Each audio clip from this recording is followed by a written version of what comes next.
What monster or urban legend is in your town?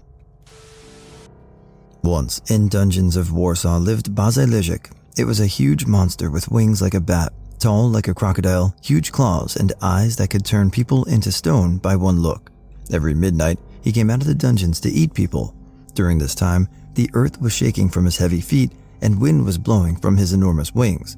The mayor said that he would give a lot of money to the person that kills the creature. Many had failed and turned into stone. One day, 15-year-old Mark, a poor boy from the city, told his little sister Magda that he will defeat Bazyliszek. The next day, she found her brother's statue. During her way back home, Magda was crying. Then she saw a mirror-selling shop. A little voice in her head told her to buy a mirror and reflect the stone-making look of Bazyliszek. Magda ran into the dungeons, praying for the mirror not falling down. Bazyliszek looked into the mirror and turned into a statue, and everybody that was made from stone was turned back to a human. Magda and Mark were happy together and got a lot of money from the mayor. People were happy that the danger was gone, and many of them sold parts of Bazyliszek.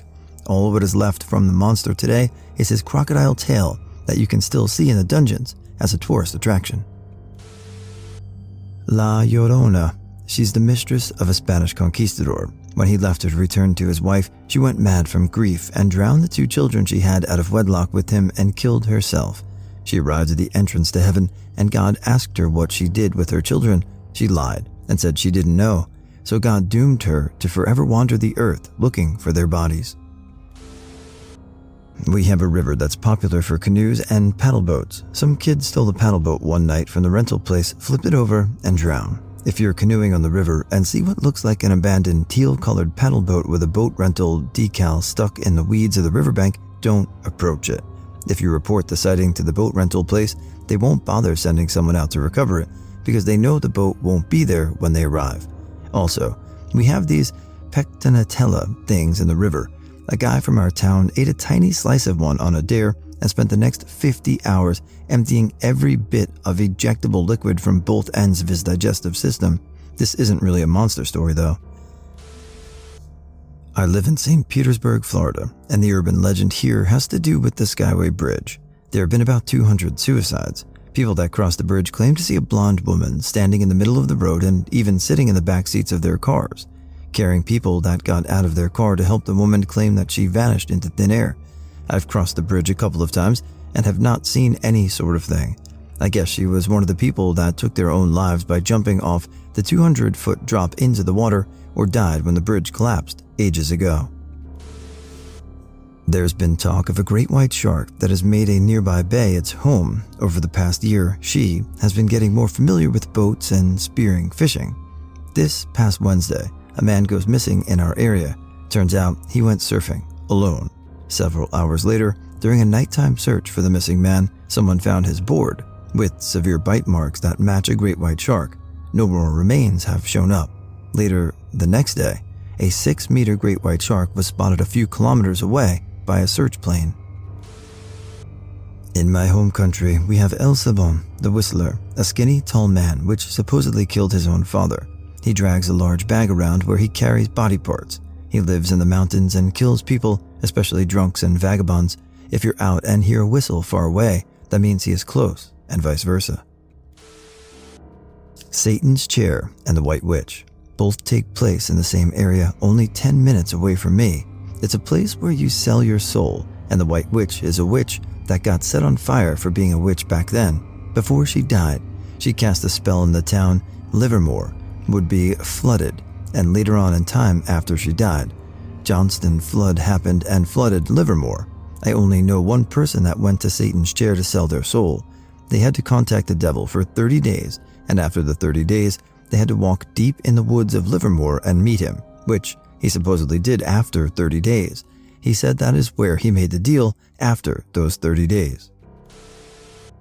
The town where my grandmother lives in has a type of birdman that asks for a cup of tea when he is called because there's like a ritual to summon him.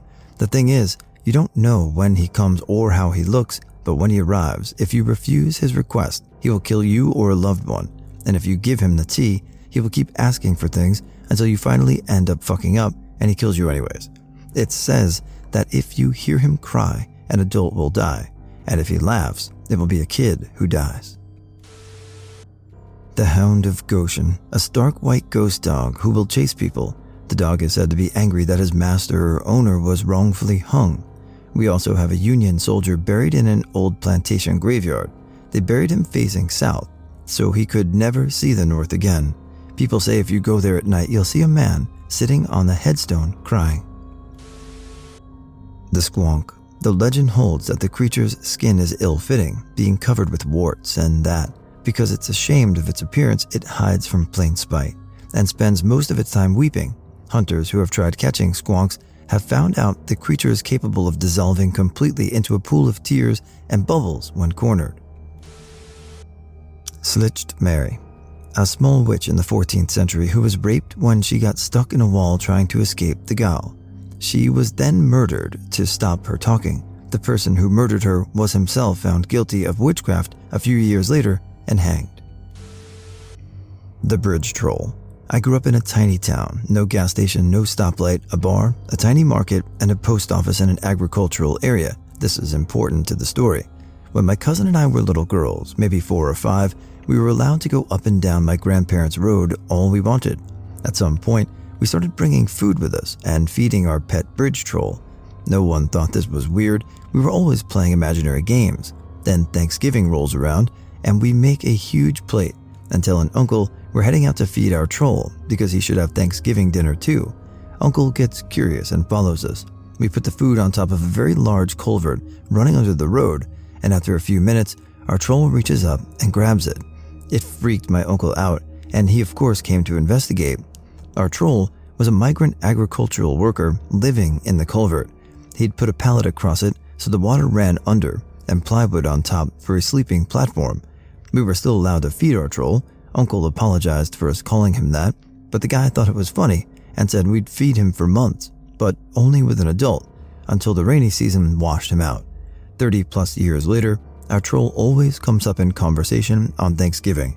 I don't remember what he looked like, but I do remember he used to leave us wildflower crowns on occasion. We checked that culvert for years, hoping he'd come back. I worked in Cardiff by the sea in California. Midday, I saw a shadow person cross the street up ahead of me, then disappear. I thought I was losing it. Later that night, I mentioned it to some Cardiff natives, and they said, "Oh yeah, been there for years. They won't bother you. Saw it one more time."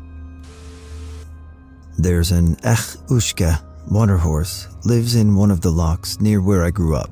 He appears either as a great horse that will drag anyone who rides it into the loch and eat them, except the liver, or as a handsome young man, but with hooves instead of feet or seaweed in his hair. In the later Geese, he will visit young women and seduce them, and then eat them, because waste not, want not is practically religion in the Highlands. I don't know why they don't eat the liver. Maybe they were fed haggis once too often. The Snake of the Lake. My town is a tourist trap for city folk, and one year an anaconda found its way into the lake. Dogs and cats were going missing and stuff. People were bitten, but the mayor refused to close the beaches and fired the animal control officer for trying to do his job and not denying there was an anaconda. So basically for a year, we were living in a knockoff version of Jaws. Not my current town, but the summer camp I used to attend and work at had the legend of Peter Marlowe. There is an old abandoned trail behind the camp that runs for miles. To summarize, Peter Marlowe was a nice man with a wife and daughter and owned a big farm. One day, he saw a stranger with a limping horse walking down the road. Peter offered him shelter in exchange for the man helping around the farm. The stranger woke up early one morning, killed Peter's wife and daughter, stole his best horse, and rode off. Almost a year later, Peter was at his favorite bar, drinking away his pain. He saw the man who killed his family, but the stranger didn't recognize Peter. In his depression, Peter had gained a lot of weight, grew out a beard, and looked like a shell of his former self. So he used that to his advantage. He got the stranger shit-faced drunk, and once outside, he tied the man to his wagon and dragged him home by his ankles. Peter tied the man to a tree and cut off the stranger's ear. The next day, he cut off his nose. This continued for a while. Every time Peter was mad or depressed, he'd cut off another piece of the man's body. He felt so cold after doing this that he fixed up his property and farm, eventually becoming immaculate again. Eventually, the townsfolk came looking for Peter. who stopped making any supply runs or bar visits and found the stump of the stranger. Peter was never found, but to this day, his property stays in great shape. The Ghost of Paco. At my old middle school, there was a story about a kid who went there in the 30s. Yeah, it's a real old school. He had a stutter and was bullied for it. Eventually, he had enough of the bullying and decided to take his own life. He was the son of the boiler room manager, so he had a key to the boiler room. He lured each of the bullies down to the boiler room one by one and murdered them. He then put the bodies in the boiler so they would burn. Then he hung himself in the boiler room. Ever since then, it's said that he still haunts the school. My English teacher had 2 experiences with the ghost. I don't remember one, but if you want, I'll edit in the story I do remember. In 6th grade, we went down to the boiler room for Halloween. There was a wire noose hanging from the ceiling. Scary shit. There's the Bride of Guadarrama. Guadarrama is the name of my city. It's said that she was once a lovely, beautiful young teacher that fell deeply in love with a man who was a well-known rascal. She proposed to him several times, despite her family and friends' warning. He eventually agreed to marry her, but at the wedding day, he disappeared, and later it was discovered that he fled with a gypsy woman. The bride was so ashamed and sad that she ran through the main road of the city in despair and went missing. People couldn't find her until late night when her dead body was found. It said that she was ran over by a truck. A few days later, some drivers started seeing the bride by the road asking for a ride. It looks like she tries to leave the town but can't. The thing is, if the driver gives her a ride, some accidents may happen. It's a sad story. Boy, have I been waiting to tell this. Particularly starting last year, everyone in our town and a 0.3-mile radius have noticed a strange occurrence. It turns out, every single public urinal had a large eggplant or aubergine-sized shit in it, and this went on for a very long time. I'm not sure how the urinals are nowadays since COVID, but I believe that the crap crook is still out there waiting to strike again. Pretty much every camper in South Jersey has been to Camp Roosevelt, the most frequented camp in the area. Back a ways in the woods, there stands a brick chimney all alone. Legend has it that the chimney is all that remains of Hatchet Annie's home, which got burned down. The details of the story will change drastically depending on who you ask. Some say Annie was possessed or went insane and butchered her entire family. Can you guess what she used to do that? Some say natives were upset about Annie's family living on their land and they did the butchering and burning. Some say it was a simple prank by scouts that went too far. No matter which version you hear, 2 things remain consistent. People died in the building that burned down, and Hatchet Annie is still out there. There's a legend in my town of 2 brothers who killed their family, but went insane with grief and started kidnapping people to bring back what they lost. And so far, there's been over 130 missing person cases since the 90s. There was a girl who had been kidnapped and told stories of the 2 brothers, but nobody believed her because she was kind of a pathological liar. Also, there's a story about a bottomless pit near my town, and I wonder if Alex Hirsch got the idea of Gravity Falls bottomless pit from the local legend. A couple towns over from me has the urban legend of the Melonheads. Various versions of this story include a doctor who lived in the woods and either did experiments on the young children, injecting something into their brains that made their heads swell, or there were many babies born around the town with enlarged craniums, and the doctor agreed to take them all in so he could study them and care of them while saving the families the embarrassment of having such children. I believe there is also a part of it where maybe townspeople burned the doctor's home down and all of the large-headed children died in the fire. So now, their spirits remain in those woods to terrorize or not anyone who ventures too close. It was like a high school rite of passage for kids to drive deep into those woods down the old dirt roads back in the day and basically spend the night scaring the crap out of yourselves. Not sure if they still do it. I've been out there and it is definitely creepy. What's your paranormal experience or story? I can see the future sometimes. It's fucking weird as shit. Not like deja vu, but also exactly like deja vu at the same time.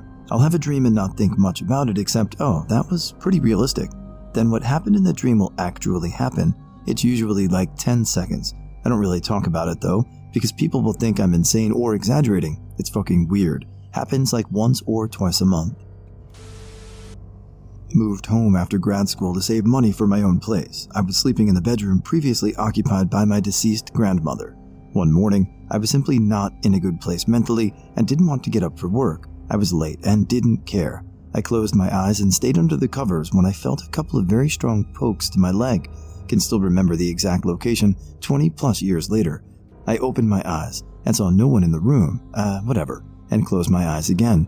Suddenly, I felt a cold embrace grip my chest, shoulders, and arms. I opened my eyes in confused terror and was completely paralyzed. I was able to shout out, okay, I'm getting up, and was able to move again in a few seconds. I immediately got up and got ready for work. A few days later, I told my father what had happened, and he surmised that my grandmother probably didn't want me to be further late for work. Was it a dream? Sleep paralysis? My grandmother teaching me a lesson to not be late for work? Who knows? But I remember that experience to this day. Getting chills down my spine as I write this. Nothing like that has happened to me since. I have 2 young kids to wake up these days. Was on a trip through Gettysburg with family and did a midnight ghost tour. We stopped at a spot that was known for 2 forms of activity, a school-turned-church that was used as a morgue in the Civil War, and library-turned-police station. While the guide told stories about the church, I was looking at the police station and my eyes were pulled to the 2nd floor window. There were no lights on in the room, but the streetlights were casting shadows off the back of the chairs onto the walls. Then I noticed the shadow standing in the window and felt like it was watching me. Then it ducked down out of sight almost instantly, and like a scared child, slowly peeked its head back over the windowsill. I looked to someone standing next to me who was also looking in the same direction and asked, "Did you see that?" They basically ignored me and shook their head, so after our guide finished his stories, I went up and asked him about the police station. He told me about it being a library once upon a time and how there's a mischievous spirit that likes to play with lights and papers and books in the building. I told him about what I saw, and he said I was very special because that spirit doesn't show itself to a lot of people, and that I was the 3rd person in his 15 years of tours who'd admitted to seeing that spirit. 9 years old, playing tag in the pitch dark of my friend's basement, 100% innocent. Friend is 10 and his sister 8. Before playing, we lock the door, leading outside and throw plastic grocery bags around as noise traps. After only a few minutes of playing, my friend, who is it, starts calling out for us to come to the couch ASAP. I'm far too smart to be tagged that easily and refuse. Soon, his sister starts crying for me to get to them ASAP. So I run to the couch, banging my shin in the process, and ask what's going on. They tell me to look towards the door leading outside. Confused, as it's literally pitch black and can't see a thing, I start looking around, and about 10 feet from my original position is this massive, 9 feet tall robed figure. I can only see him because he is blacker than the darkness we were in. Honestly, can't explain it logically. In his right hand, he's holding a curved silver knife like a scythe, but no staff part. He's holding it up by his hooded head and walking slowly toward us. We start screaming and crying for our drunk parents upstairs to turn on the lights. They ignore us. As it gets closer, my friend's sister screams, "Turn on the fucking lights!" It quickens its pace, and the lights finally come on. It vanishes, and we sprint upstairs. Checking the basement with our parents a couple hours later, and we find the door leading outside was unlocked when we had locked it. We also noticed the figure walk through the plastic bags without disturbing them. I had 2 friends stay at my house that night. My friend's sister ended up telling me our whole school about it, and the counselor got involved. He took us one-on-one. We ended up telling the same story and drawing the same figure. He never really concluded what we saw. I believed he was hoping we would draw different figures and disprove us. I never had another experience like it, and my friends continued to live in that house for many more years without incident. They tested for carbon monoxide and electromagnetic fields. No outlets or anything was leaking. Rumor that the house was built on an Indian burial ground. Shrug. It wasn't me, but my dad. He was working under our car while me and my sisters were playing in the house. This was years ago, by the way, and a car pulls up playing some rap music. My dad assumes it's my older brother and greets him without looking out from under the car. He gets out of the car and walks into the house without saying a word, and my dad just goes back to work. A few minutes later, my brother pulls up. "Hey, Dad." I was sleeping over at my cousin's house, and I was sleeping on some janky springboard with a thin mattress, about a foot of space under the bed in the middle of the night. All of a sudden, I feel like someone punched me from under the bed, right on my back. I wake up scared as hell and run to my cousin's room and wake her up. And what do you know? She says she has felt that one time before too, when she slept in that room, like some sort of thing pushing her up from under the bed forcefully. I will note that my cousin seems to be spiritually gifted or something. She has had literal dreams of people dying before they die. It's really weird, actually, and we don't talk about it that much because it's scary to her. Anyways, me and her go back to the room I was sleeping in to check it out, and when we walk in, there's a big leather purse in the middle of the room on the floor. It wasn't there before, and my cousin literally has never seen that bag. So we asked her mom, and she said that's her bag, and that she put it up the closet in the room I was sleeping in years ago. Weirder is that she said the bag was on the top shelf, all the way in the back corner behind a bunch of shit. You'd need a ladder or a stool to even reach it. Shit was weird as hell, man. I didn't even know what to think. The purse was empty, by the way. I have a bunch of stories, particularly of the house I grew up in. There were many odd happenings there over the course of the 30-odd years my dad owned the house. My earliest paranormal story I can remember was when I was in first grade. The day started weird. I had put my lunch together and was headed out. I got to the car where my mom was waiting, and she told me I'd left the living room light on and sent me back in to shut the lights. I went in and did as I was told. By the time I got back to the car, the light was back on. At that point, I would have been late to school, so my mom just let it go and we left. Fast forward to after school. My dad picked me up and we went home. A quick note on the layout of the house: when you walked into the front door, you walked into an entrance room just large enough to open the door in. To the left was a doorway into the living room, and about 4 feet from the doorway through the living room to the left was the archway into the kitchen. He walked in first and went to the kitchen with dinner groceries we had stopped for on the way home. As I took my shoes off, to do that, I set my lunchbox down on the floor next to me, at which point it promptly lifted off the floor and flew into the living room wall directly across from the entry room. At the same time, I swore I heard laughter. I ended up getting in trouble for throwing my lunchbox. Stupid ghost. Bought a house previously owned by an older couple. While renovating it before I moved in, I was talking to my mother and mother-in-law about changing the awful color on the dining room walls. A bottle of Windex on top of a ladder started swaying back and forth but not tipping. All of us looked in amazement, mouths open. I said out loud, "Mary, I'm just saying it's not my taste, but it's not bad." The bottle righted itself and stood still. Very strange. I live in a small town in the Alps, so I'm surrounded by mountains and there's not that much sky visible. One summer night, like at 11 or 12 p.m., I was walking home on foot, and while looking at stars, I saw a very bright light moving really fast across the sky. At first, I thought it was a shooting star, but suddenly it stopped right in the middle of the sky for a couple of seconds, and then it restarted to rapidly move in the same direction, disappearing beyond the mountains. Still don't know what it might have been. Wrote about a second experience just yesterday. I was playing airsoft in the basement of an abandoned hospital for people with tuberculosis. After a while, I was alone in this room in complete silence and darkness, leaning from the only door, waiting for enemy players. Behind my back, I heard like a footstep on debris, and after jumping out of the room, I took a long seeing nothing. I just run out from there, and at the end of the day, a guy told us once another player ran outside the building screaming, saying to have seen the ghost of a child. I don't believe in the paranormal at all, so to me, this was only a hallucination, but it's still a great story to tell and the reason why I'm scared of the dark to this day. I was 10, and it was about 2 a.m.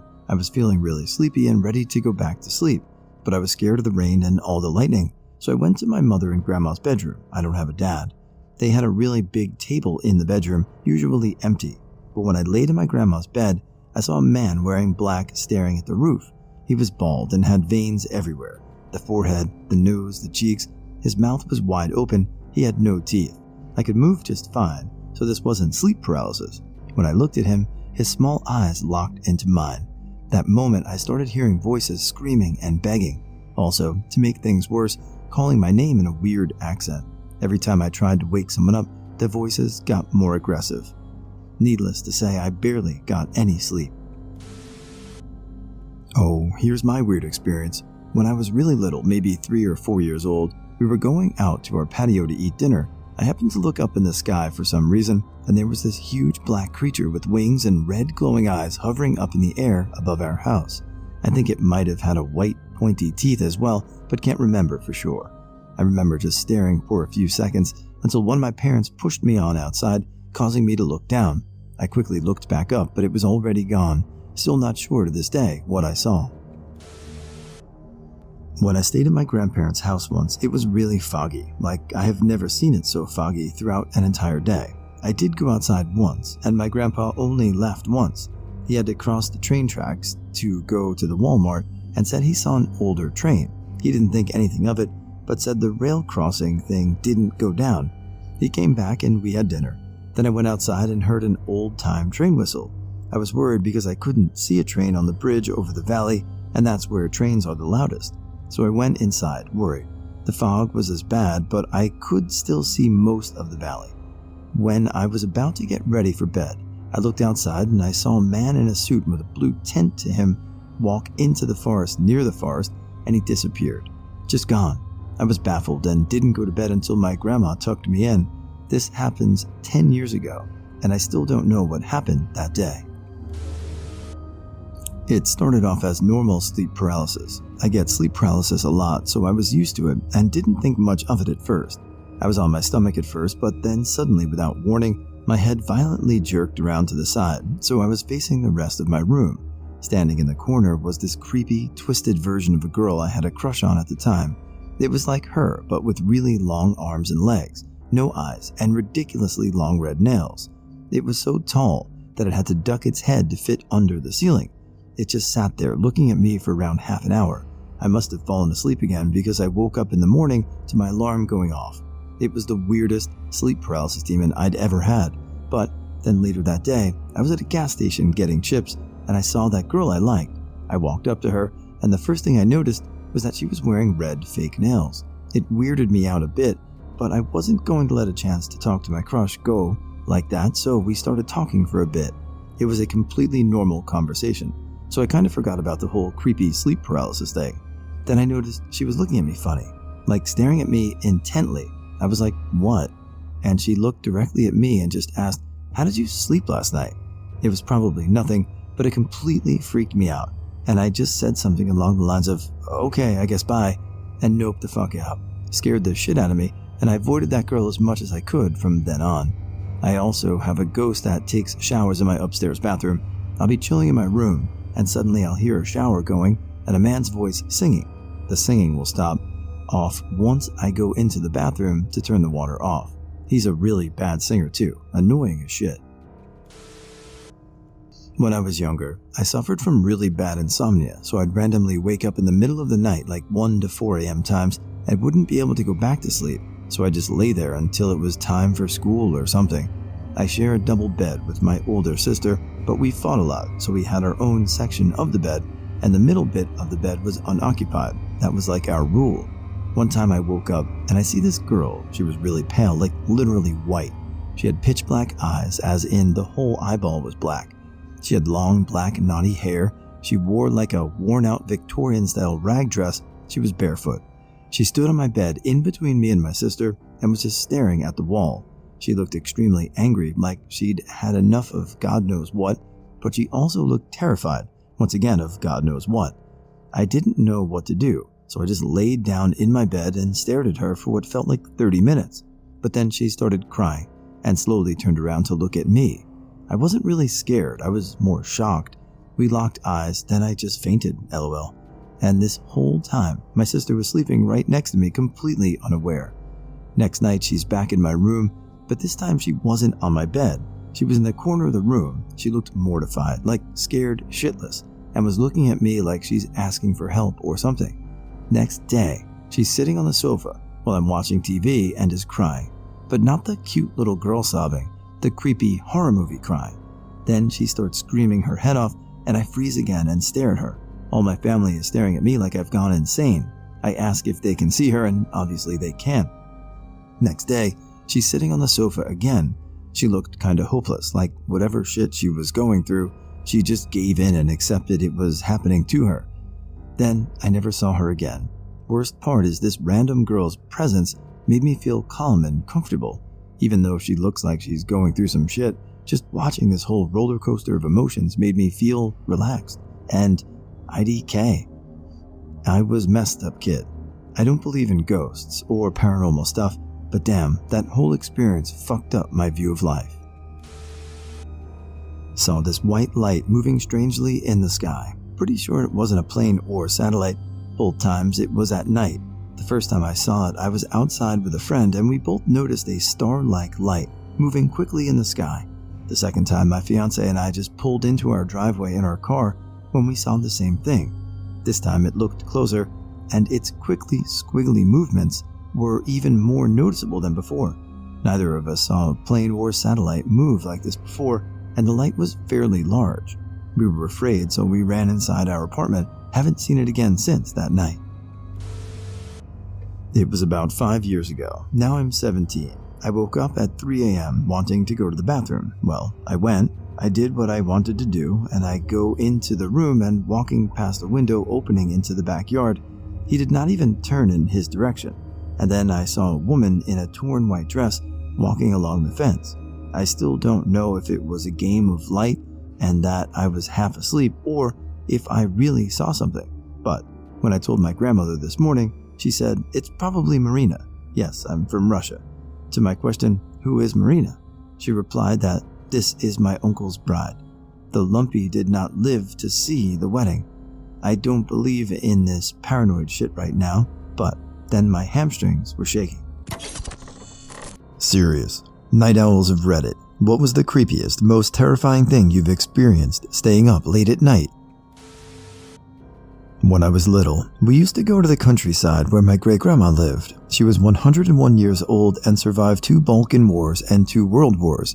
Her husband was in captivity in World War I and fighting for Tito's partisans in World War II, along with my grandpa. Her other son ended up in a Malaysian concentration camp. So, the house was old and cheeky. The only room that was heated in winter was the one my great-grandma was in, so my parents would make me sleep in the same room with her while they were sleeping in the freezer of a bedroom. It wasn't the squealing of the house, or the strange rhythm of an old clock, or the trains that passed by, or wild animals that talked throughout the night that kept me awake, but my great-grandma sleepwalking and talking through the night. She would sit up in her bed and have full conversations with long-lost friends. She would call for them, or ask them for directions, or tell them she missed them so much. But the worst was wailing for killed or mutilated ones. She would say things like, "Oh, look what they did to your beautiful eyes," or "Why didn't you stay hidden? Where could I find a doctor to stitch your stomach up?" I should have been more vocal about my great-grandma and claw my way in that cold room, in hindsight. I left my laptop on and went into my bedroom to try and sleep. About 2 hours later, I started hearing someone talking in the living room next to my bedroom and started freaking the fuck out, thinking someone broke in and was going to murder me. Creeped out of my room to realize the video I had been watching unpaused itself and was playing again. It wasn't an intruder, just Gordon Ramsay screaming at someone on Hell's Kitchen.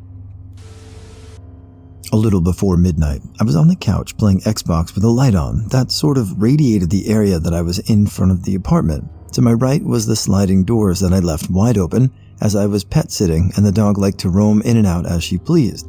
The balcony or deck area was pitch black and did not bother me one bit as I was on the 9th floor of the building. I was finishing up a match when all of a sudden the dog started growling and barking viciously, then crying at something that caught her attention on the other side of those sliding doors. However, she remained where she was situated. She kept going at it. I got to a point where I wanted to investigate. When I did, there was nothing amiss outside, no indication of any movement. I suspected it to be a cat or a tiny animal of some sort and closed the doors. She quieted down for a while, only for her to become alert again. It was clear that she was following movement of something outside. I decided to leave the lights on and tried my best to get some indication of what she was staring at, although there was nothing there.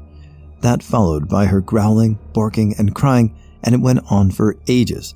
What perplexed me the most is that she refused to stand up, approach the door, or just go outside and attack, which is not in her nature at all. I decided then to close the blinds, and she calmed down immensely.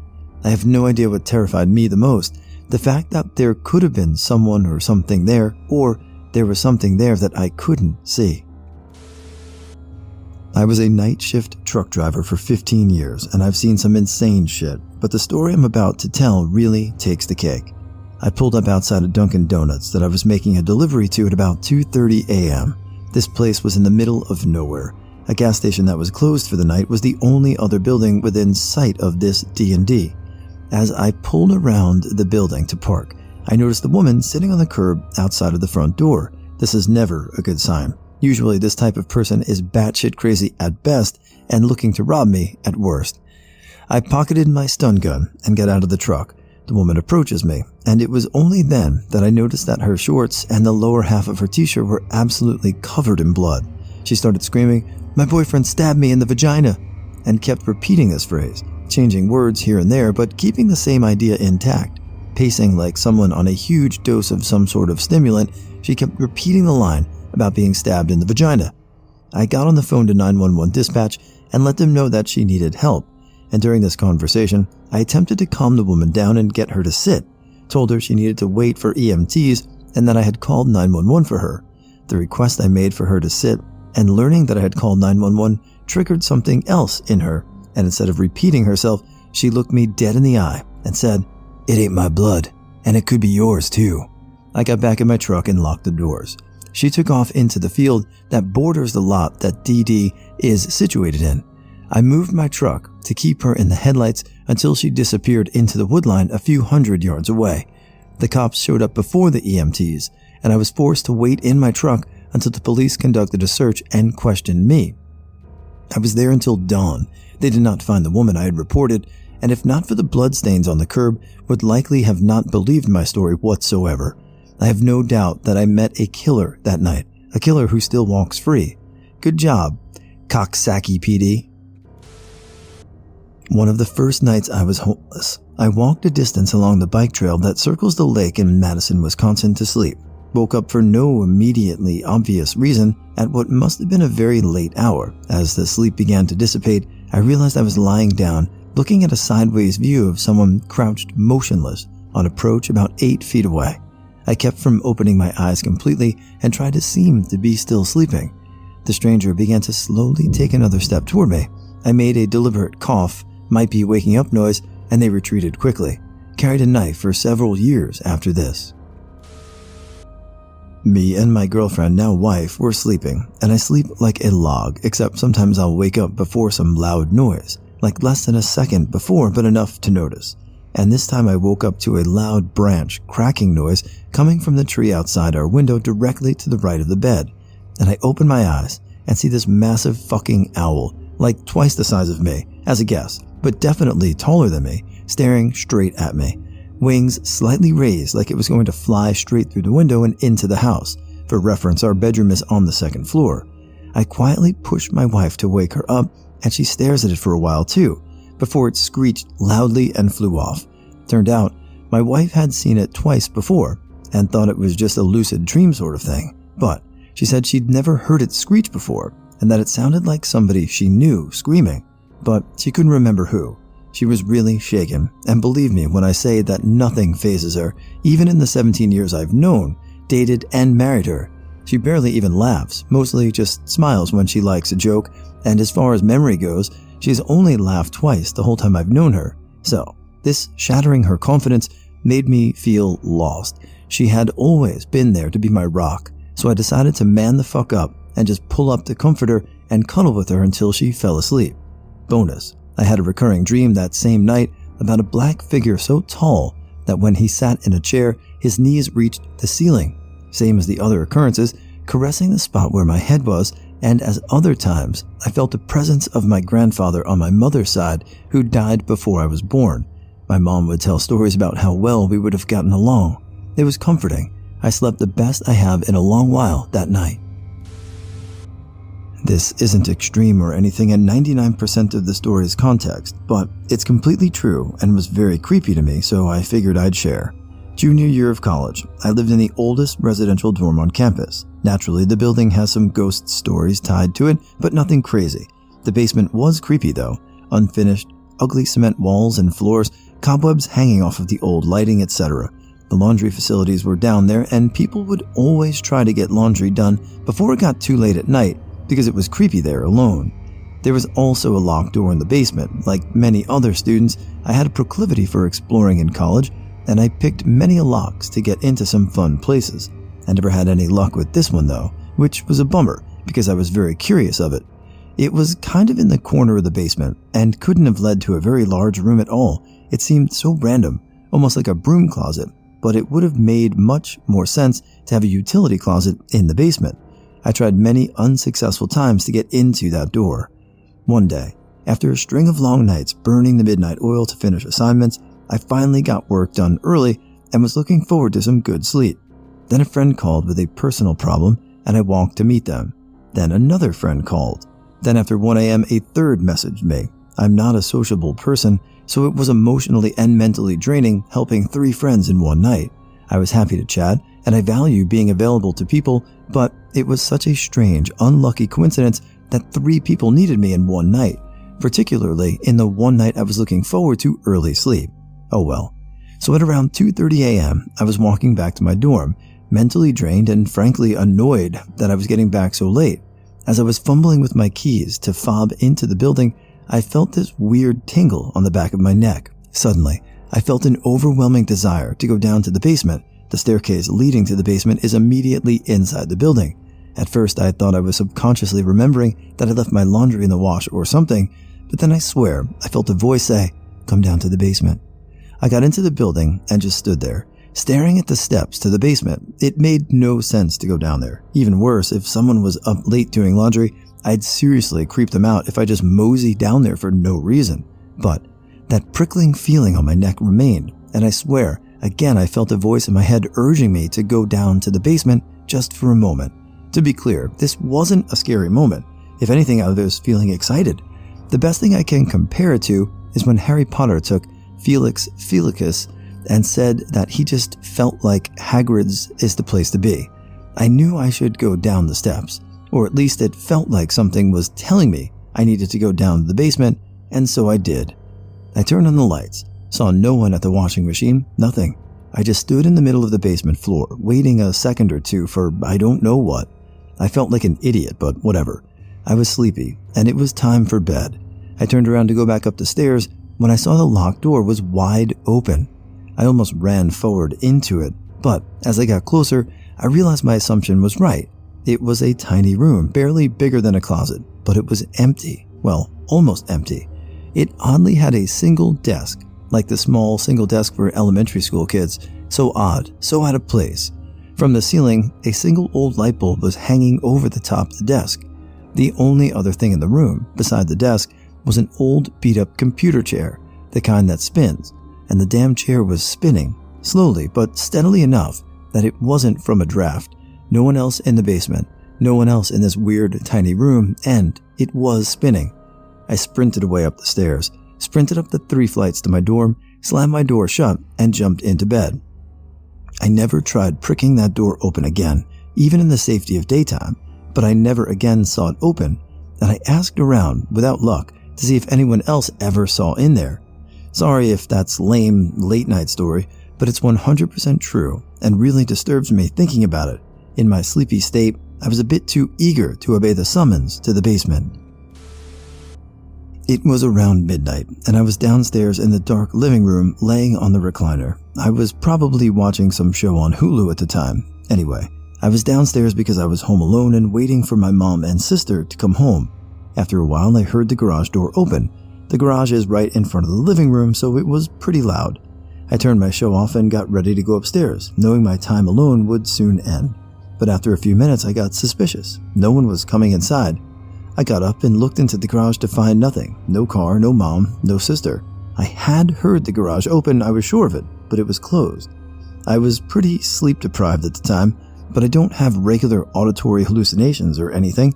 I can't really explain what happened aside from it being a hallucination.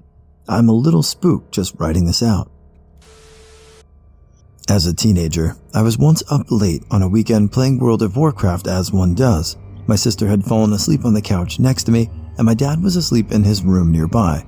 Nobody else except our cat was in the house. It's about 3 a.m.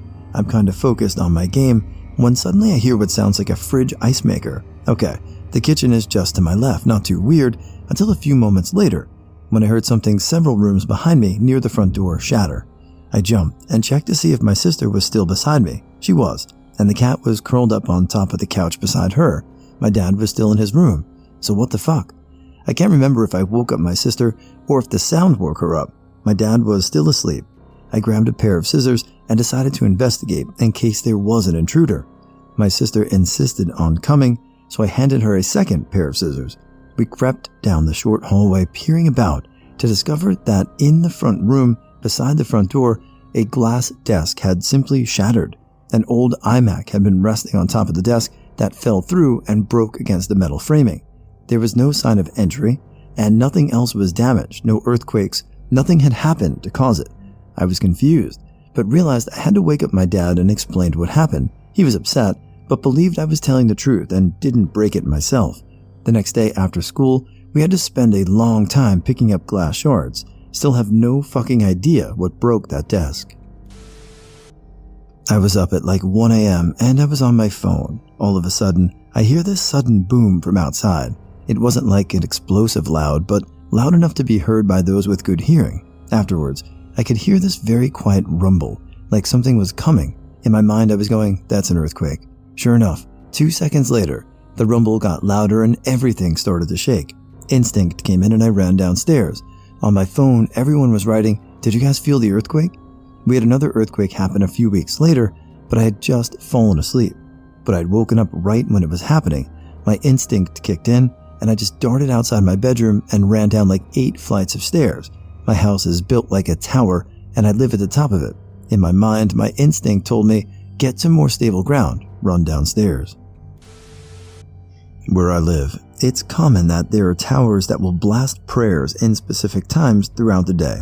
4 a.m., 8 a.m., midday, 4 p.m., 6 p.m., and finally 8 p.m. These towers are also not of the best quality. It's static and muffled, but still you can make sense of what they are saying. This same tower is also a tower that announces death. So randomly at 4, 3, or even 5 a.m., you'll hear the speakers from the tower screech and hear a man's voice tapping on a mic and proceed to deliver grim news. Good morning, citizens of insert neighborhood name. We give condolences to person. Time of death, date of death, age, he/she will be buried at dawn after the dawn prayers. O God, forgive our living and our dead, those who are present among us and those who are absent, our young and our old, our male and our females. O God, whoever you keep alive, keep him alive in Islam, and whoever you cause to die, cause him to die with faith. O God, do not deprive us of the reward, and do not cause us to go astray after this. O God, forgive him and have mercy on him. Keep him safe and sound and forgive him. Honor his rest and ease his entrance.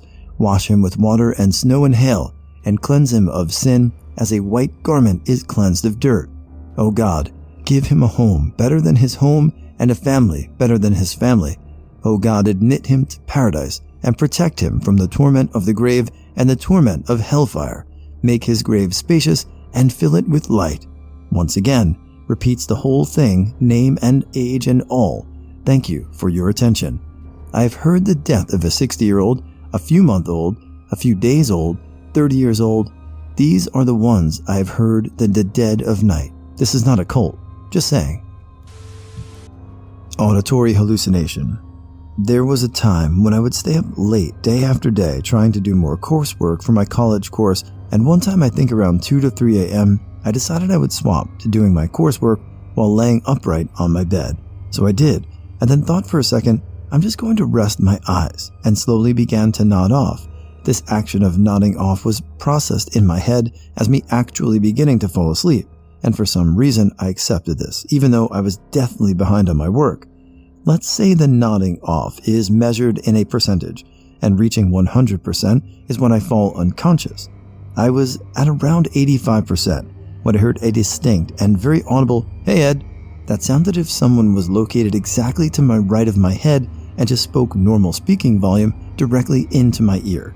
I instantly jolted my head right up to see what made those words, but I was just greeted with my plain white wall next to my bed. At that point, I was at an extremely difficult and damaged part of my life and was not surprised that I heard such an experience. Please, everyone, take care of yourself, your body, your sleep, your mind, and all the things that encompass who you are. Stay hydrated too. I was eating cereal while everybody was sleeping. Then I hear some stuff get moved around. I get chills. Then I get attentive, and this time I hear some kind of breathing which was scaring the hell out of me. I was going to the kitchen for some reason. I panicked and then I hear small footsteps coming towards me, and turns out my cat was running around in my room, dropped some items, then stopped to breathe. When I went to the bathroom at 2 a.m. one night, I heard something scratching behind my shower wall. It sounded like it either had big claws or was a pretty sizable animal. I had to slap myself a couple of times and clean out my ears to make sure that I wasn't just hallucinating it. Even after I peed, washed my hands, and made my way back to my room, which is wall to wall with the bathroom, I could still hear it. Eventually it stopped, and it hasn't come back since. I have absolutely no fucking idea what it was. I have my theories, but I don't have any idea at all. Scared the shit out of me back then, and it still does now. Serious. When driving at night, what is the scariest, most unexplainable thing you've ever seen? About 25 years ago, my sister and I were driving on a normally busy road, but it was late at night and was deserted. We could both see something flapping on the road up ahead. I asked her what it was, and my sister said she didn't know, but that it looked like a black garbage bag. I agreed. It really looked like a bag lying on the road being whipped lightly by the wind. As we approached it, completely changed shape. It went from being quite flat and small to morphing into a fully grown man on a bike. He was just standing there in the middle of the road with his bike. We pulled alongside and asked if he was okay. He nodded but didn't speak. We drove off. We still talk about it because it was the strangest, creepiest thing ever, and we both still can't explain what we saw. I was 19, driving home from my then boyfriend's house, and stopped at a red light on the very edge of town, like city lights behind me but cornfields and shelter belts ahead of me. Because it's like 2 in the morning, I'm the only one sitting at the red light. I saw something moving in my peripherals, and because of my location, I thought it was going to be a deer. I turned my head and locked eyes with a man, maybe in his 50s, creeping towards my car. When he saw that I saw him, he froze, and it was then that I noticed he had a tire iron. I ran the red light and sped out of there. I was driving to work, chatting on the phone with my wife to pass the time, 6 to 8 hour drive out to the base from our home, and ahead of me was somebody riding a motorcycle. The road we were on was generally straight Mojave Desert, but had some unpredictable curves because of the road loosely following a broad wash lake bed like we've discussed, Mojave's desert. The person ahead of me was going between 70 and 90 miles per hour and seemed generally familiar with the road, but then they just sailed straight over the edge of a 45-mile-an-hour curve going about 80. I made some reactive, disgusted sound and hung up with my wife. I immediately pulled over, called 911, and put them in my pocket, got my trauma kit, and put on gloves. I was talking to the dispatcher and explaining what had happened when I step over the bank and see, to my surprise, not a crumpled body in the sage, but a young guy, mid-20s, picking himself up off the ground about 75 feet ahead of me and 15 feet below. He'd been launched from the motorcycle, which was in terrible shape, about 30 feet from him. I told him to stay still and went through a quick evaluation. He was basically fine, but super rattled, ended up having a broken collarbone and a mild concussion. Anyway, it's not a ghost story, but I was absolutely certain I'd just seen a person die, and was completely shocked to find him in fine form, if a little shaken up. A bit of background. I'm a truck driver, specifically doing shuttle runs for a factory in my city. I run loaded trailers from the factory downtown to a warehouse 20 miles away. When I drop my loaded trailer, exchange it for an empty, and take it straight back to the factory. I run this route 7 to 8 times a night. I'm told it's a diamond in the rough as far as trucking jobs go. Anyway, my route has me cross this rather precarious highway bridge on the return trip. The bridge is only 2 lanes wide with no shoulder. The speed limit on the highway is 70 miles an hour, but this bridge has a steep drop and a sharp curve down to surface level, so the recommended speed to take this curve is 45. A few months ago, around 2 a.m. on a Wednesday, I was in the process of rounding this curve when a car was blocking the bridge, and I nearly plowed right into it. The car didn't lose control or smash into anything. There wasn't any tire tracks on the pavement, and the car didn't have any damage. Said car was a brand new Mercedes SUV with dealer tags, so it probably wasn't broken down, and nobody was in the car. Whoever was driving must have just decided to come to a complete stop in the middle of this practically blind corner, get out of his car, and walk away. The car couldn't have been there for longer than 20 minutes or so. It wasn't there when I drove past that bridge in the other direction. I didn't see anyone walking along the highway either. I have no idea what was going on with that car. When I unclenched my seat out of my asshole a minute later, I called the cops to get that car, and I never heard anything about it afterward. When I was 16, I had a junky convertible 1989 Capri. I loved that car. One night I was driving the back roads home out in the middle of nowhere, Missouri, top down, enjoying the night air. I dove under some low-hanging trees and heard a weird slap noise from the back seat. Turned around to see a huge black snake frantically slithering toward the safety of under my seat. I nearly wrecked. I hate snakes. And even though this rat snake was 100% harmless, I was panicked. Pulled over screaming and called my dad to come de-snake my car. I never rode with the top down in the country again. My mom told me this story. She was in the car with my sister who was driving, and they were on their way back from some event. The streetlights on this particular stretch of road weren't working very well, and it was difficult to see. My sister's chatting away and my mom was watching the road when all of a sudden she sees in front of the car a bike rack complete with bikes on it that looked as if it had chopped off the back of someone's car and they didn't notice. She screams, "Bikes!" at the top of her lungs. My sister swerves, overcorrects, spins, and then comes to a stop on the other side of the road facing the opposite direction, miraculously avoiding all the cars that were going by. A few cars stop to make sure they are okay. My sister looks at my mom and asks how she even saw the bikes because she didn't see them until they were almost about to hit them. My mom said she saw them and it looked like they were illuminated by a gentle blue light, but they looked back and those bikes were just sitting in the darkness. Creepy.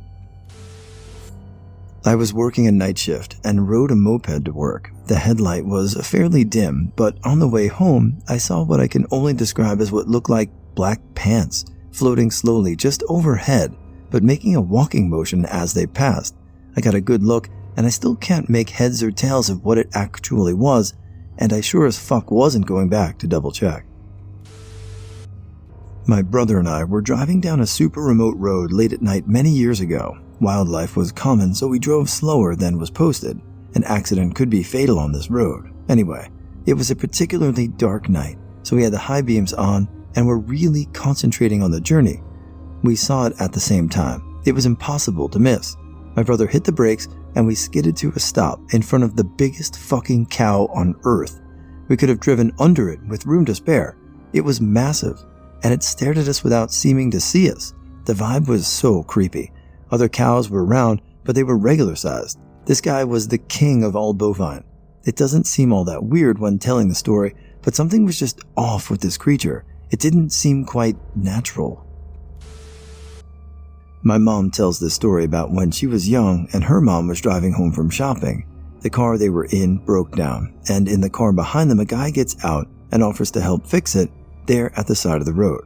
Thing is, after they were done fixing the car, I think she says they ran out of oil or something like that, the guy and his car just disappeared. Gone. Nada. Didn't see him get in the car and leave. Just one moment he and his car were there, and the next they were gone. While the story isn't particularly scary, my grandmother was petrified, and they drove quietly all the way home. A friend and I were driving down some gravel roads one night, aimlessly turning and trying to get lost and find our way back home out of boredom. So we're driving down a long stretch, and it's pitch black out. No houses or lights nearby, just the gravel and fields around us. Suddenly, I see a large black mass running next to the car and keeping up with us. I scream and point. My friend screams and slams on the brakes. We're both in sheer panic mode as this thing stops and turns around to run back at the car. I thought this was the end. Some paranormal creature was about to kill us, and it was just a big, black, wild dog. The relief and laughter that followed felt so good after being so fucking scared. The dog was huge, to be fair, but it keeping up with the car while we drove is what made me think it wasn't some normal animal we see out there. 4 years ago, I'm driving across the Colorado-New Mexico border at around 4 a.m. and I'm looking for a place to stop for fuel. I happened along the smallest and saddest little farm town with only one tiny gas station. I hadn't seen another car for hours. It's freezing cold, and it felt like this town was abandoned. It was that quiet. Honestly, it was kinda cool except for the cold. I'm pumping away, feeling like I'm completely alone, until I notice another car in the shadows near the back of the building. flashy black lowrider with completely tinted windows and 4 right out of a Mexican gangster movie looking guys leaning against it. I remember laughing because 1, they startled the hell out of me, and 2, they were wearing the black shorts, wife beater, tank tops, and knee-high socks. Remember, it was freezing cold. It was the middle of nowhere, and they looked so casual. Without a word, all 4 got off the car and walked straight towards me until I could see the full sleeves and face tattoos under the pump lights, dropped the gas pump, fired up the motor, and did the greatest 0 to 100 that old girl had ever seen. Not 20 seconds after burning out onto the highway, I see headlights swerve out and follow me.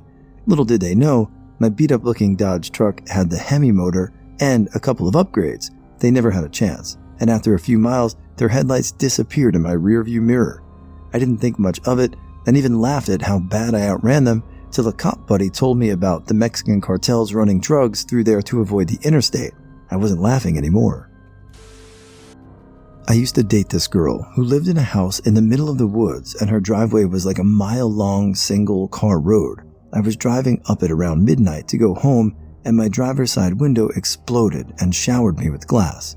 Turns out a deer had rammed into the driver's side of my car, completely destroyed that side, and I had to get out of the passenger side.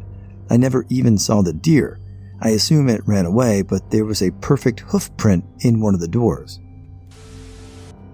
I've got 2. First, I was driving home from visiting family late at night. I was on a 2-lane highway in the middle of nowhere, farms all around and spotty cell phone reception. If you didn't have headlights on, you couldn't see anything.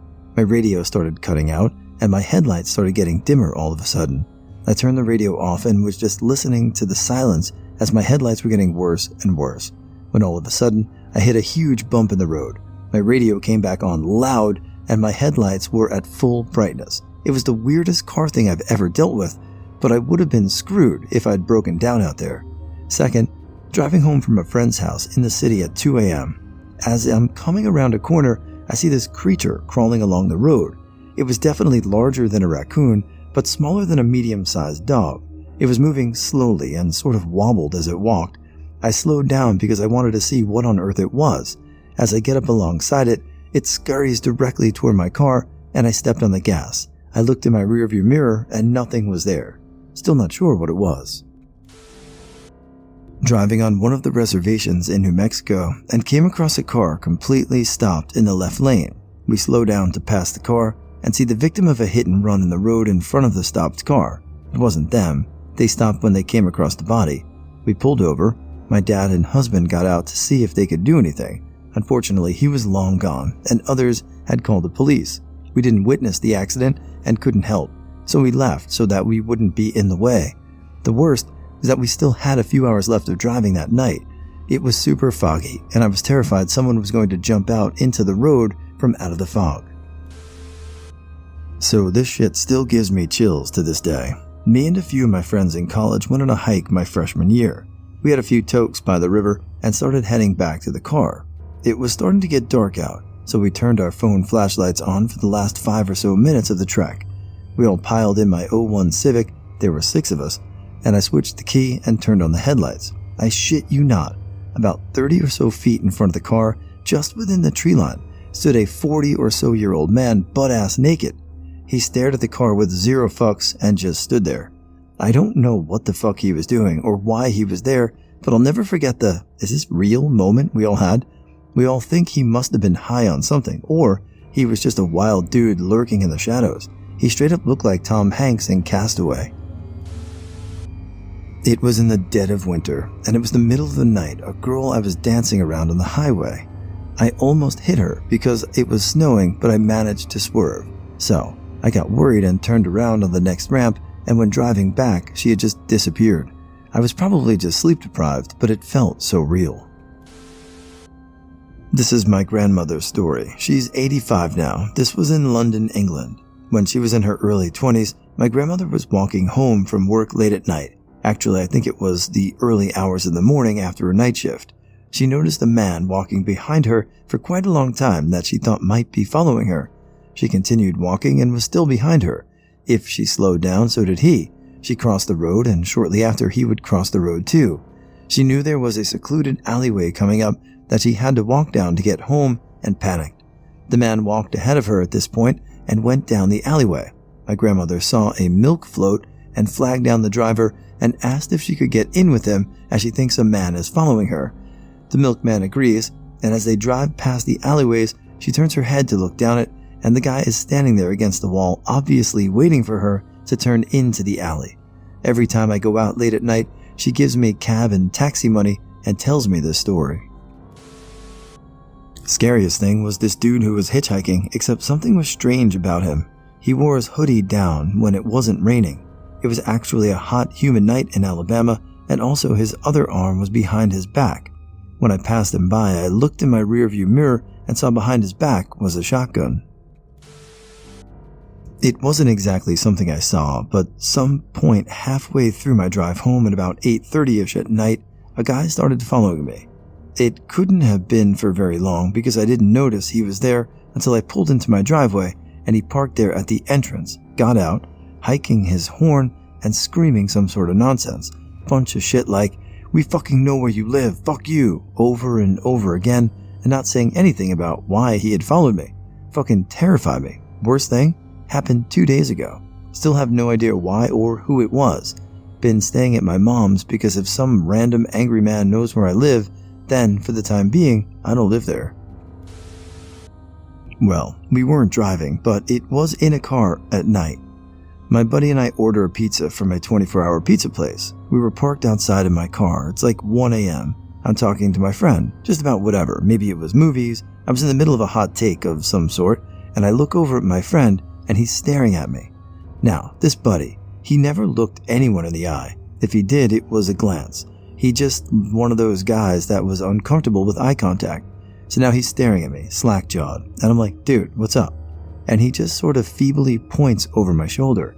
I turn around and look out my window to see a homeless man lunging his face at my window, stopping just half an inch away from full-blown headbutting my window. He has this look on his face, like he had been caught. He sort of runs away. I turn back to my friend. What the fuck was that all about? And my friend explains why he was frozen. That guy had walked past, saw we were in the car, then he backed up and started to run full speed at the car. He was a split second away from slamming full force into the side of our car when my friend pointed out the window at him and I turned, which caused the guy to stop dead in his tracks, causing him to stumble and stop half an inch away from my car. Don't know what that guy's intentions were. Still creeps me out.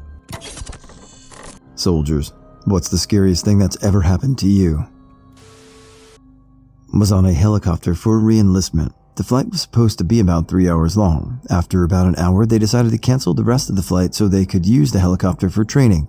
Upon return, they did a quick inspection to see the tail rotor disconnect was almost completely sheared. Had we have been on the flight any longer, the aircraft would have gone in a downward spiral and would have ruined a lot of people's day. So, back about almost 5 years ago, our battalion was doing a training exercise out in 29 Palms ITX. Those who've been there know what it's about. So there's an exercise on Machine Gun Hill where gunners and mortarmen practice support by fire. A couple of rotations of groups later, one of our guys has a back spasm and ends up falling down the hill a short distance. Get a call for evac due to the injury, and our corpsman jumps into the medical truck. Mind you, at the time, the mortar teams are mid-fire mission with live ammo. So, our corpsman tells the driver, who we found out later didn't know the route due to not being briefed, started towards the hill. The driver starts driving to the hill where the mortars are dropping. A few of us are watching this and start to question whether they were going the right way or not. About 5 seconds after saying that, a mortar drops pretty damn close to the truck, and me and about 5 or 6 of us got up and started running to the mortar position, screaming ceasefire over and over again. Good news is nobody got hurt on the truck, but it was decorated with some new pieces of shrapnel. I swear, all our hearts were in our throats after that. Never had I covered 200 to 300 meters so quickly in my life. Not me, but my cousin, who I wish like hell was still with me. He used to talk to me sometimes about his time in the service. I guess it was like therapy for him. It was early on in his long career. He was in an APC of some sort, and their column, or whatever you call it, was stopped during a massive dust storm. He said they were stuck in there for what felt like ages, and he eventually had to pee. He gets outside, goggles on, unable to see his own hand in front of his face. Had to figure out how to piss in the middle of a dust storm. He ends up getting turned around and spent the next 15 minutes trying to find his way back to the stopped vehicles. He said it was one of the scariest things he'd experienced, worrying that he was going to stumble onto some bad dudes and end up bagged and held hostage. In 2006, I was riding a Chinook from Balad to Kuwait. It was dead of night, and we were landing for refueling. Well, somehow, someway, the pilot lost control of the aircraft for a few hundred feet as we were descending. He recovered before we crashed, obviously. I was on my way home, since I'd already been in theater a year, and got shot at more times than I could count. There was a moment, about 100 years long, that I thought I was going to die in a helicopter crash at some shithole in southern Iraq. It was unpleasant. The worst part was the look on the face of the crew chief, a guy who'd spent a lot of time in the air and knew what was what. The best part was hearing the veteran warrant officer scream at the captain who was flying when we finally got to Kuwait. I had it really good compared to most. I acknowledge that 100%. However, I was in Djibouti visiting an ATM. Stay with me, cushy ass job in the DJ I know. Got that? LOL. I turn around and a little kid is pointing a gun at me. It took a second to realize it was a toy.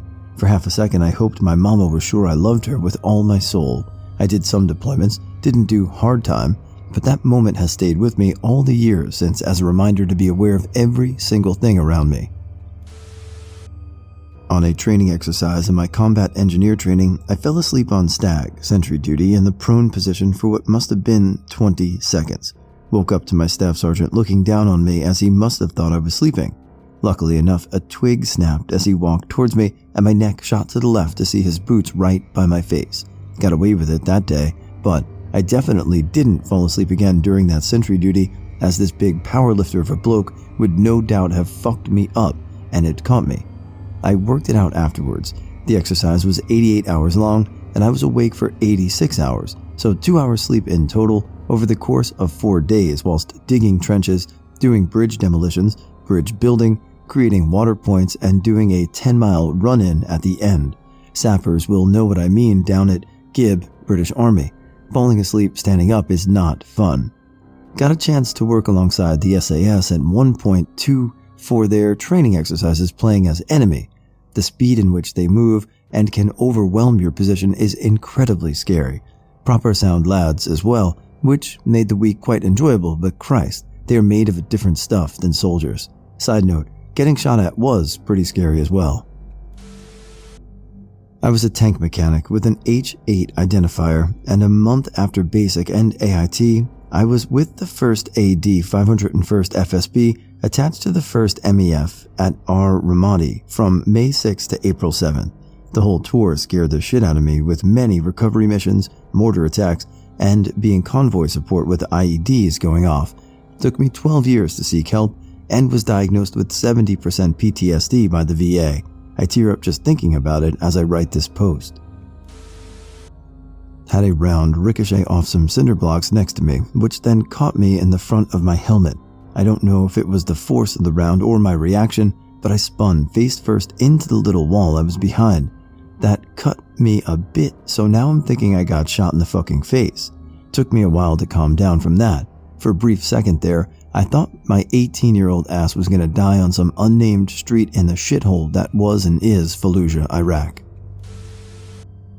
I was in Afghanistan when it was still a very dangerous place to be deployed to. I've seen so much death that by the end of the deployment, moving a dead body had as much emotional impact on me as moving a pile of sandbags. I know very well the sounds a child makes when he's about to die, and I can never forget those sounds because they come back every time I dream. I know what it feels like when people are trying to kill you. I know what it feels like when all you can do is wait for the explosions to stop and hope that nothing hits you. The most fear I've ever felt was after I came home. I drew the lucky straw and had the chance to be on the first flight home a couple of weeks before the last flight. While I was sitting at home with my wife and daughter, I found out that there was an attack on the base and that communication from the base was blacked out. That means that someone was killed or wounded, and the army needed to contact the family before letting everyone else call home. When I was overseas and we were attacked, it wasn't fear I felt, it was a call to action. But sitting safely at home, knowing that my brothers were still fighting and dying without me was terrifying. When there was no action to be taken, the only thing left was fear. To this day, wanting to be on the first flight out is my greatest shame. I'd give anything to trade places with the ones who came back in the cargo hold so that they could take my place in the seat. I was the platoon leader for a security detail in Iraq. We were pimped out to another unit and lived with them. They stuck us in this old shit building right next to their TOC command post. It was like a Soviet Khrushchevka used in nuclear bomb tests. They didn't think much of us, and the feeling was mutual. Now, I won't say which unit this was, but it's one of the more well-known divisions that has an absolute boner for their own pomp and circumstance. Part of that was their ornate guidon unit flag. This fucking thing was garish as hell. It almost looked like a Christmas decoration, but it was theirs, and they were proud of it, so whatever. Their guys and my guys were just endlessly fucking with each other, standard fare in Iraq. I heard through the grapevine that mine were planning some elaborate heist to boost their guidon. Joe gonna Joe, so I never got involved. For weeks, they were actively planning this shit in between work. They even made little sand tables and rehearsed. About a month after first catching wind, it was the furthest thing from my mind. One morning I get a firm knock on my door. It was my own platoon sergeant and one of the squad leaders, both of which I came up with and have always been close friends. The platoon sergeant, in his East Texas drawl, says in a haunting tone, "Hey, the unit commander's looking for you. Some shit about a guidon. You might want to get over there because he's having a case of the ass." Y'all, I went from in bed in skivvies to in a uniform with a fresh shave without ever hitting the ground. I mean, I'm throwing myself together as if, well, I'm about to get the ass ripping of the century. After dabbing my dry shave wounds and grabbing my shit, I shove right between these two who are standing outside my door. I'm at a sprint when the squad leader, in his own drawl, says all relaxed and shit, "Nah, we're fucking with ya. Let's get breakfast." To this day, they fuck with me about that. Trigger warning. Canadian Infantry, September 2nd, maybe September 3rd, 2006, Panjwai Village, Afghanistan. In the weeks prior, we airdropped leaflets in the village telling everyone, if you're not Taliban, get out, because we're coming through, and if you're still there when we do, you're considered an enemy combatant and will be dealt with as such. We were mechanized infantry, set up in firing formations to block exits from the village at that point. I was on the ground at the front corner of the vehicle, watching our section's arcs with vector binos as the rest of the section sorted out ammo, etc., as we wait for orders to move. It was still going to be a day or so before we advanced. Boom. Felt like I got hit in the back with a baseball bat. Ears ringing, dust everywhere. Body stinging all over my backside. At first I thought a grenade got mishandled or something and detonated while the guys were sorting stuff. Nope. Ambush from the flank. The entire company stood to and returned fire, of course. 5 guys from my section were injured in the blast. 82mm recoilless rifle. Fortunately, it was an anti-tank round and impacted about 5 feet short of the vehicle, or most of my section would be dead, probably including me. However, we just got showered with dirt and rock shrapnel with a little bit of metal. It hit about 10 feet behind where I was standing, covered the back of my legs, my ass, back of my arms, and even back of my neck with shrapnel. Our Section 2IC crew commander jumped in the driver's hatch, his driver qual still valid. Our gunner took command of the turret by himself, and I took the radio in the back after loading the other wounded in the vehicle. One guy we thought had a puncture to his femoral artery as he was bleeding a ton right at his groin. Fortunately, that was not the case. Unfortunately, we caused him a lot of pain because we put a ton of pressure on him there. It ended up being a piece of shrapnel that went through his scrotum, so it bled a lot but wasn't life-threatening. Sorry, Maddie. So, we limped back to the FOB with our injured on 4 of 8 shredded tires while the rest finished the firefight. I was out of commission, healing at the airfield for about 2 weeks before I went back to rejoin the section. Then, about 2.5 months later, I stepped on a landmine, but that's another story. Was doing some refresh training with some new guys on pretty standard call for fire missions with white phosphorus from 81mm mortars one day. We knew that our target range wasn't far from another range where some engineers were doing C4 training. Had my guy call in a mission and observed 2 rounds hit, and while looking for the 3rd round, noticed it landed way off target right into the next door range. Called ceasefire on the radio and that a rogue round had landed on possible friendlies. Heard the mortar line, about 100 meters away, start screaming orders. Sent a runner from the FSO and then called range control. Had a truck barreling out to the range to see what got hit. Was pretty concerned we may have hit someone or at least scared the shit out of some guys. Turns out the engineers left the range 30 minutes prior and it was empty. Was wondering whose ass was getting smoked and found out later one of the mortarmen left an extra C charge on the round. He got NJP'd and everyone got some extra training. Good day. I was in Kosovo during the conflict in around 1999. Anyway, there were lots of rogue USAK soldiers in the hillside we were patrolling. Order came over the radio that there was a sniper lurking about and we had to find him. Note that I was not long out of training, a few days into my first deployment, and that day had been paired up with a rather large, clumsy medic. Well, we're running all over the hillside with random shots being heard from the sniper. I'm thinking, shit, there's no way to see him. It's all bush and trees. Suddenly, a shot flies over my head and scrapes the top of my helmet. At exactly the same time, clumsy medic boy has tripped over something. Turns out he tripped over the sniper in a bush. Had he not tripped, that round would most likely have hit its target in my skull. Never have been so grateful for that guy being so clumsy and thankful to be alive. Was doing a patrol down a road looking for IEDs. I spotted a weird spot in the road, so I get on the side of it and started removing the dirt. It was a dual-shaped charge pointed directly at my penis. Luckily, they hadn't finished setting it up, so the cord was behind a wall, but there was no detonator. As soon as I moved the dirt from the front, I realized my day could have been pretty bad, LOL. Using soldier in the general sense, as in serviceman, I don't have any good scary stories, but my father had a few from his time in the Navy during World War II. He flew fighters from escort carriers, which were much smaller than fleet carriers, also slower and less armed and armored. In addition to enemy action and friendly fire, his own ship opened up on him once. The hazards of escort carrier ops were significant. He was involved in one particular accident where a fighter landing after him missed the arresting cables, bounced over the barrier, and just plowed across the deck until it and a bunch of other aircraft and men were taken right over the bow and immediately run over by the ship. My father missed decapitation, determined from later viewing of high-speed stills taken from the bridge, by only a couple of inches as he exited his cockpit with help from his plane captain. Not as scary as some of the other stories mentioned here. When I was finishing up officer school, we had to go through our own version of Hell Week, which included riding a bike with approximately 70 kilograms of baggage, bike included, over mountain passes, a 50-kilometer march with 50 kilograms of luggage, a 100-kilometer march, etc., etc. At one point, the whole not sleeping and being on high alert and physical exhaustion finally took their toll, and the first hallucinations came, which were scary. Because you notice that your usually normal working brain goes, nope. What made it worse was when my eyesight started to go. I was scared shitless. Medic told me that this apparently is not uncommon and was because of the mix of stress, exhaustion, and not enough nutrition. Gave me chocolate, sugar, and peanuts, salt, and to sit down and relax. Luckily that never happened again, even in much worse situations.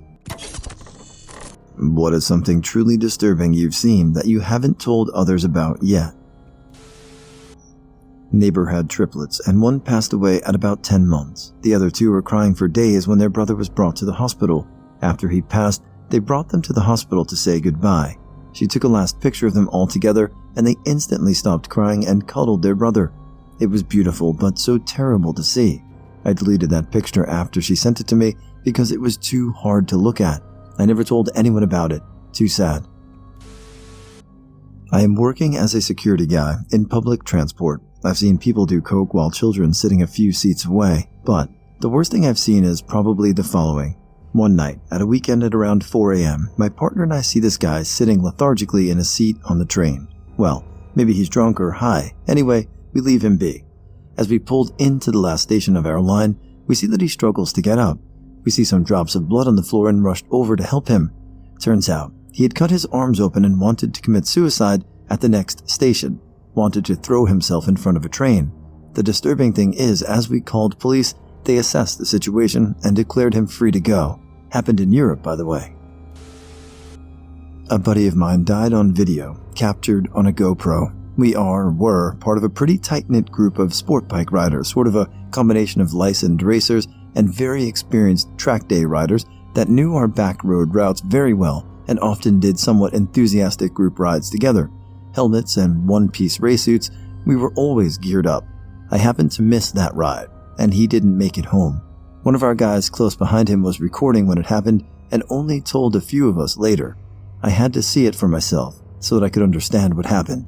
He made a literal split-second bad decision. I got closure. It provided answers to questions I had and raised a couple of questions I'll never get answered. Only a few of us know what actually happened, and we don't even talk about it with each other. This is gonna sound real fucked, but that's the point. So, when I was a wee little kid, I often went to work with my dad, who was a tow truck driver. I can't remember how old I was when this particular accident happened, but either way, a teenage girl in a little car decided to kill herself by driving the wrong way on the freeway and hitting someone head on. She tried to hit a semi, and either she changed her mind at the last second, or the semi saw her and swerved, but they ended up only hitting half and half instead of fully head on, and the driver's side of the girl's car was ripped off, and that included her getting ripped to shreds. Only about half of her stayed in the car. I never saw the car myself, just what I was told. I wasn't allowed to leave the tow truck because 1, we were on the highway, and 2, it was a fatal accident, but I remember pulling up and seeing parts of the girl's arm and her scalp lying there on the freeway out of the window of the truck. I will never forget that. Not as bad as others, but to me it was disturbing. My dad passed about 5 years ago. My mom a couple of years ago. My second oldest brother was still living in their home. I went back for my mom's funeral. She was a beloved church-going woman, always helping everyone she could, even in the last years as she was bedridden from old age. Anyway, I helped my brother clean things out. I found a box of old letters between my mom and dad from the late 60s. He was in the army. They were typical miss you and all that. Then it turned, but took me a few minutes to realize it. It was from my mom to my dad, and she started talking about missing his candy cane and other stuff. I noped out and put the letter away. I still have them and want to preserve them because it's some good family history, but I'm torn between editing parts or leaving others to be shocked as I was. When I was a junkie, me and my buddy very clearly heard a woman getting sexually assaulted in an alley. We were both dope sick and waiting on our dealers, so we made the selfish decision to not do shit about it. At some point a car rolled up and she got chucked in it and they sped off. We both got high, but even that wasn't enough, and we both just kind of sat there like, what the fuck, man? What the fuck? Every time I think about it, it makes my stomach turn. It's one of my biggest regrets in life, and I've literally never told anyone about it. I'd like to think if we were sober, we would have done something to help, but we didn't. We didn't even call the police. I was about 12 years old, living way out in the boonies of the upper Midwest. My neighbor built this pretty neat fort out in the woods off of some old trails around one of the old mine dumps. I used to go for walks for miles through there, and other than some of the more accessible clearings where teenagers would drink and whatnot, I was pretty much the only person that ever went out there. I would find a lot of stuff like long abandoned cars, tons of old campsites, abandoned logging equipment, etc. One time, I found a spot off of one of those trails that I had never been to, and while it was overgrown with underbrush and weeds, it looked like it had been somewhat recently traversed. Tucked away under the weeds and sticks were several black garbage bags in a pile, which isn't uncommon to find because lots of people are dicks and dump their camping garbage out in the woods, but one of the bags had been partially torn open, and I could see that it was a bunch of clothes. I was curious, so I started poking around. The bags were full of little kids' clothes, like 50 outfits worth. They looked like they belonged to a girl of about 8 or 9. Lots of papers from elementary school, such as drawings and little certificates of achievement. The name was Lee or Leanne or something if I recall. Several bags of toys. I just got a bad feeling from seeing all of it. It could have had a simple explanation, but it just creeped me out. The trails were very overgrown and thick with brush, fallen trees, etc., so there's no real way anyone could have driven through with a vehicle or a four-wheeler. So why would someone or several people tromp this far into the woods with all of this stuff belonging to, from what I could tell, one kid? I've thought maybe it was supposed to have been donated to a charity or something, and someone decided to just dump it off instead. But again, why go through the trouble to bring in an hour's stumble into the secluded woods? Anyway, I never told anyone because I was a dumb kid and was more concerned about getting in trouble for walking so far into the woods by myself, but I still think about it. A nightmare I had once. I was in the nightmare so long I began to think the world was the dream and that was reality. I'm taking years in this place. I was in a prison where feces was the only thing we ate, and I was regularly raped and tortured to near death. The things I saw and experienced there have forever traumatized me. and I still fear that this is in fact a dream I created to escape the horror of that place. I once saw an SUV fly ahead of us on a rainy highway and then barrel roll off the side of the road when I was 10 or so. I will never forget the sight of coloring books, toys, car parts, a car seat, a kid's clothing flying out of the now smashed windows, and 3 dead, very young children, along with their parents, instantly dead and mangled up in the wreckage. One of the children was flung out and her head was smashed on the pavement, dead as soon as it hit impact. Even if I get Alzheimer's today and amnesia tomorrow, I will never forget that moment until the day I die. I am certain that all would have been closed caskets and the funeral. That whole scene is forever seared into my memory. I was walking home from school with my grandmother when I was about 7. I saw something move with the corner of my eye, and when I looked, I saw a dirty-looking man with his pants pulled down, jerking while watching kids leave the school or kindergarten. My grandma grabbed my hand so hard and pulled me away ASAP. Never spoke of it, and still remember that disgusting day.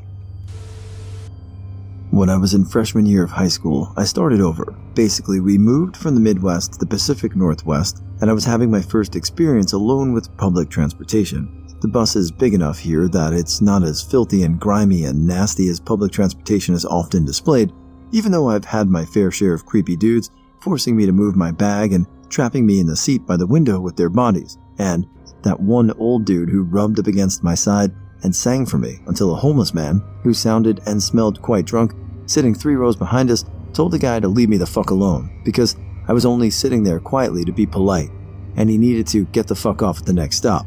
Bus driver did nothing, and the guy did in fact get off at the next stop, but that's not what I intended to tell the story of. I was probably 3 months into freshman year. No friends, just me and the empty seat beside me on the public bus. Where I'm from, North Dakota, the winter temperatures can get down to huge negatives, and it can hit freezing by early fall some years. We don't have homeless people simply because the homeless people will die if they stay past the mosquito-humid hell that is summer, so seeing homeless people in large numbers was quite new to me. But I remember there was a stop on a corner by a popular skate park, a massive under-the-highway bridge kind of skate park that the bus always stopped at. It happened to be directly next to a liquor store that was across the street from the skate park with some beautiful Indian-style women and tigers painted on the side. Beneath the blue-painted tiger were 3 homeless individuals.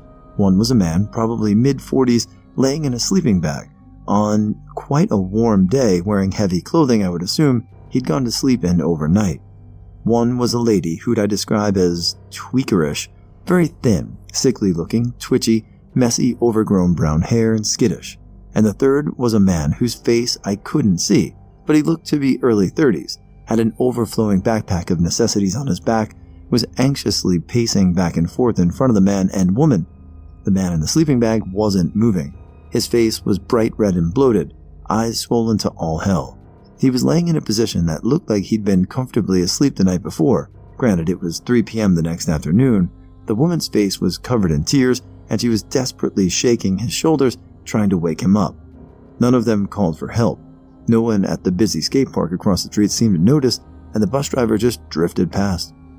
I'm convinced that on that day, I saw a dead man on the side of the street, his body resting beneath a blue-painted tiger.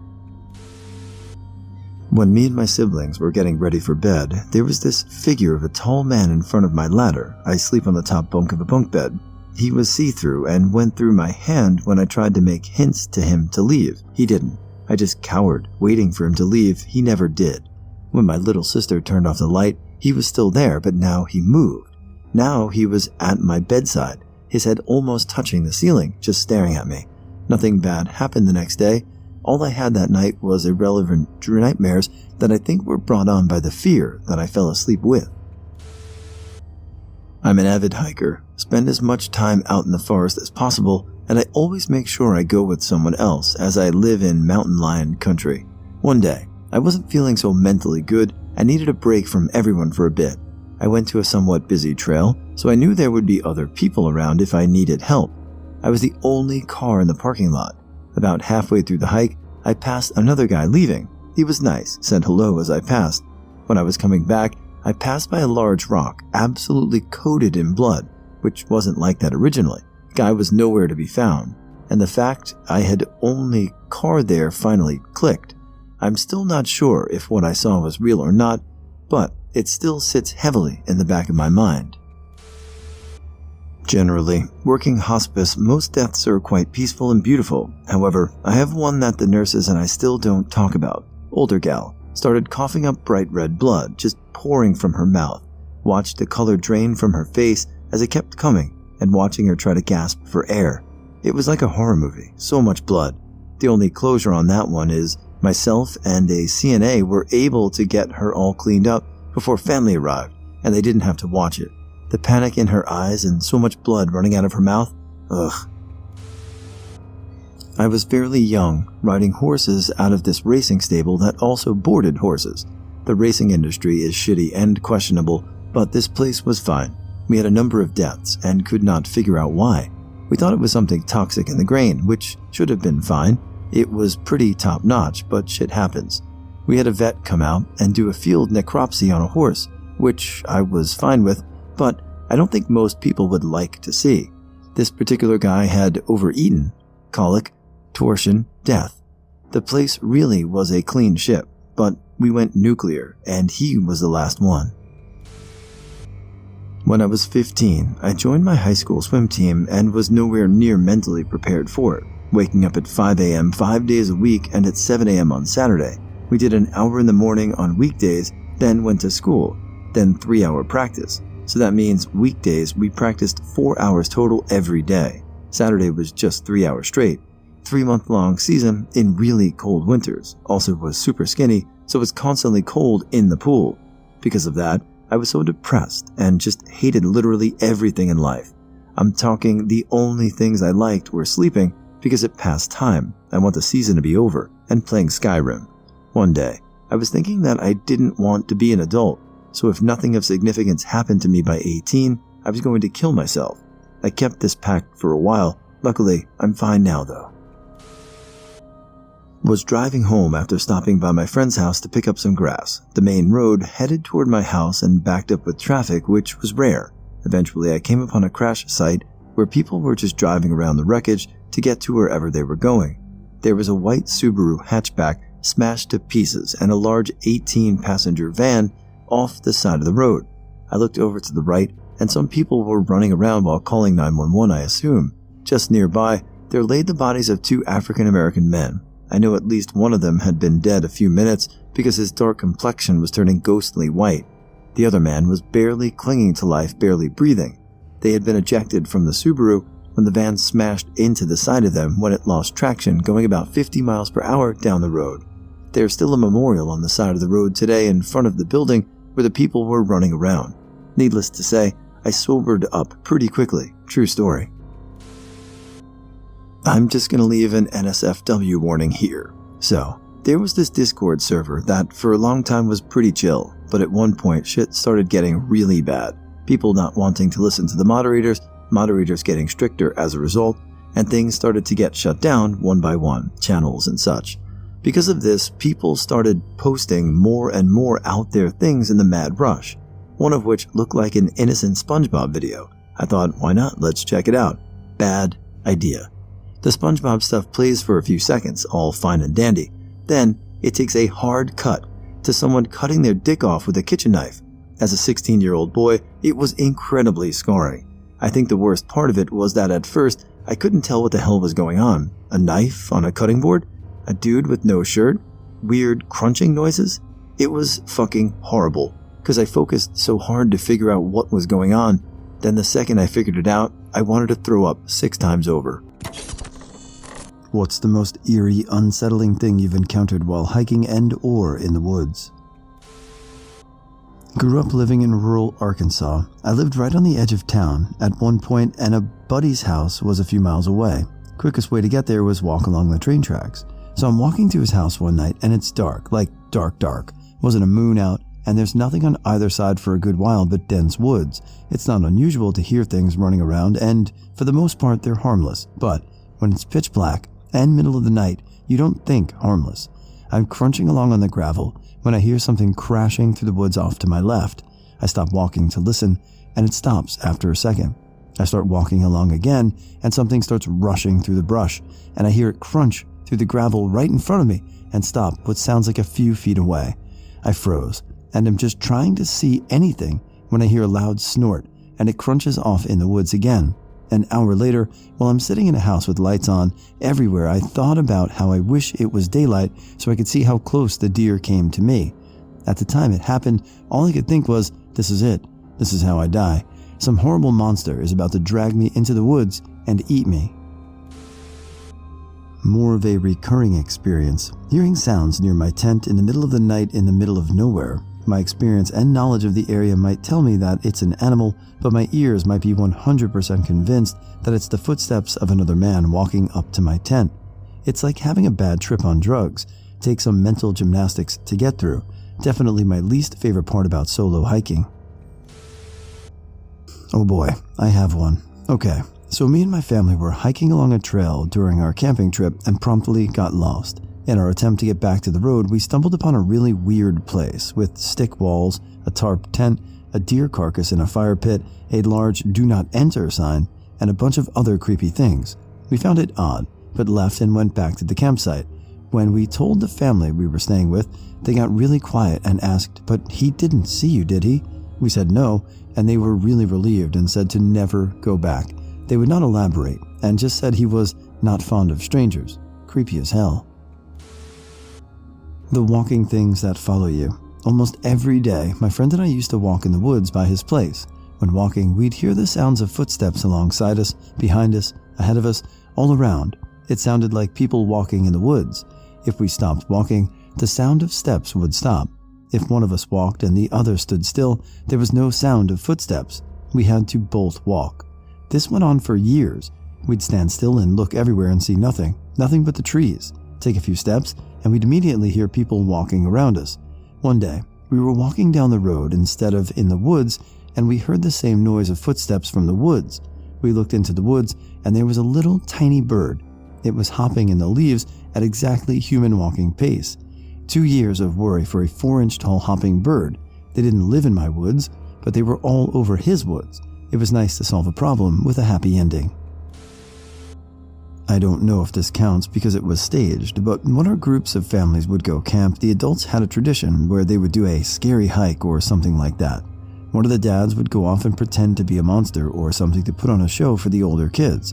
Being 5 or 6 years old, I was pretty scared, and when we were running from the monster, my dad accidentally tripped. To make it more dramatic, he said, "Oh no, go on without me." So we ran and left him behind, and I was bawling because I legitimately thought my dad just died. When I saw him coming back to the campsite, I was very confused but relieved. The worst part was that both my parents had gone to a funeral of a father from our church who had died that morning, so my mom was not happy. Told this story before, but I grew up next to the forest. My siblings and I knew that place like the back of our hands. We were always out in the woods. One day, the whole family went for a hike, early afternoon, summertime, plenty of sunlight. We were down at the creek, a place we'd gone to 1,000,000,000 times. Brother and I spotted a hill we'd never noticed before. Decided to climb up and see what was up there. We told our family where we were going. They said they'd follow us. I heard my mom talking behind us as we ascended the hill. Got to the top, and that's when we noticed the rest of the family didn't follow. It's just my brother and I. Well, okay, no big deal. We'll look around and head back. We spent maybe 30 minutes, tops, exploring and looking around, then went back down the hill. It was still a bright sunny day and hot as hell. We get to the bottom of the hill, and it's suddenly really dark, like a massive cloud just eclipsed the sun, and it feels cooler than it did a minute ago, and I don't see my family where we left them. We backtracked the way we came to get to the hill and find my hysterical mother some ways down the path. She sees us and is now screaming at us for scaring her and just vanishing like that. My brother and I don't know what the fuck she's talking about. We were gone 30 minutes, and she was supposed to be following us. Through a very heated discussion, we find out from my mom's perspective, she followed us up the hill. We crested the hill, and then suddenly my brother and I were gone. No trace of us. We weren't responding to her calling out to us. We weren't answering our cell phones.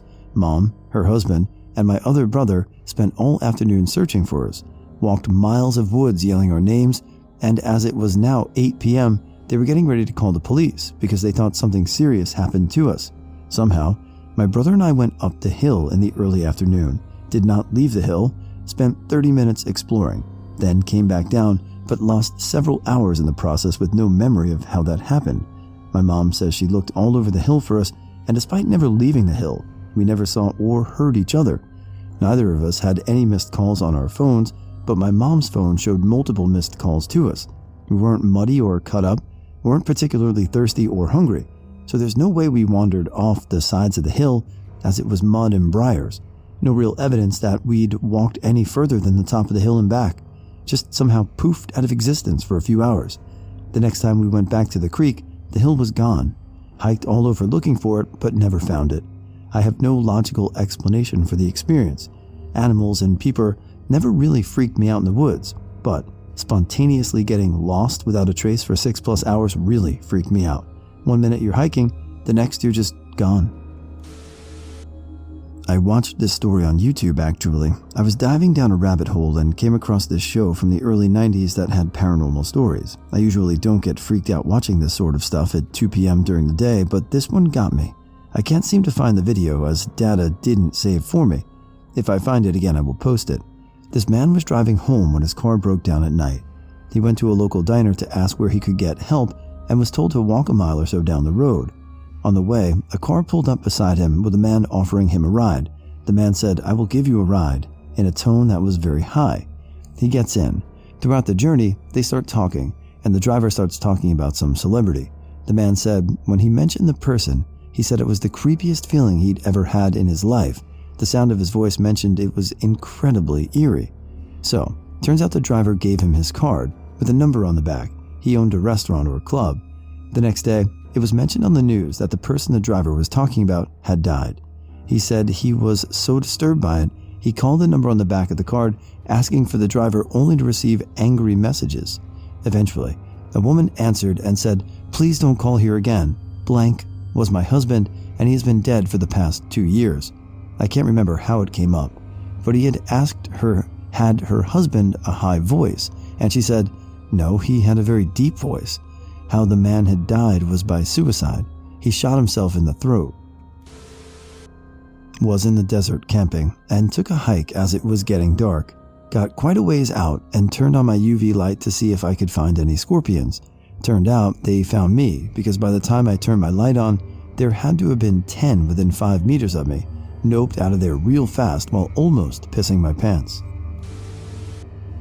It was near Halloween time when my friends and I were telling ghost stories. My friend said she was going to tell a story about her parents' first date. She said she didn't like telling the story since it was actually true, but we prodded her on. To cut to the chase, the parents had spent a nice, if awkward, first date, and around the time that they would have said goodnight, the male in the situation, my friend's dad, suggested that they go for a midnight hike up Provo Canyon. He apparently knew the place since he had done a fair amount of rock climbing in the area. So the two drove up to the mouth of the canyon, got out of their cars and started hiking under just the lights of the stars since it was a new moon. At some point, the male starts getting a bad feeling since the pathway ahead, which would pass under some trees, would be dark, and because it was getting to be quite late, he ignores the feeling and presses on. In later rehashing of the story, the female would say that she felt the same feeling at what was probably the same time, though she didn't know what the trail like he did. A minute later, the feeling came back to the male. He ignored it again and started walking a bit of a way into the trees when his foot hit something soft in the middle of the path. Under the trees, it was too dark to see just what this soft thing was, and the feeling came back stronger than ever. Instead of finding out what his foot had bumped into, he and the female both agreed to hightail it out of there. Years later, after being married for some time, they were watching an interview with the serial killer Ted Bundy. In response to a question asking him to describe the time that he felt the closest to being caught, he explained about the night that he lured a girl into Provo Canyon and had just killed her when he heard some people coming up the trail. He explained how he hid in the trees just in time, only to watch some guy walk right into the body, and for some reason, just turn around and walk away. TLDR. Friend's parents stumbled onto a fresh corpse left by Ted Bundy on their first date. I once took a hike around some trails that were near to me. I'm surrounded by woods. At one point, there was a fork in the trail and a sign with an arrow on it pointing to one of the trails, so I decided to follow it. After about a half an hour of walking, I came upon a very old-looking home. This was in the dead middle of the woods with lights on. It looked like there was people in there, but no one was moving. I noped right the fuck out of there and made my way home, where I got my phone and checked Google Earth and found the trail but no building. I went back the next day in the daylight and the trail was a dead end with absolutely nothing there. It still bothers me to this day. While at a large lake in my state, my friend Levi and I were sitting in our camper alone. It was super dark outside, and his mother and her ex-boyfriend weren't back yet. We were just talking, and I saw in the window behind him something move. I said, "They're back." He turned around to put his face up against the window. He looked back to me confused. There's literally nothing. I got up and looked, saw nothing, then opened the door, just in time to see a guy dip behind some bushes. A while later, they came back, and we were hiding in the bathroom. Her ex went out and checked and just said it was just our imaginations from being so exhausted from swimming. I'm still creeped out, lol. It was a campsite, so there were other people, but why were they watching our camper?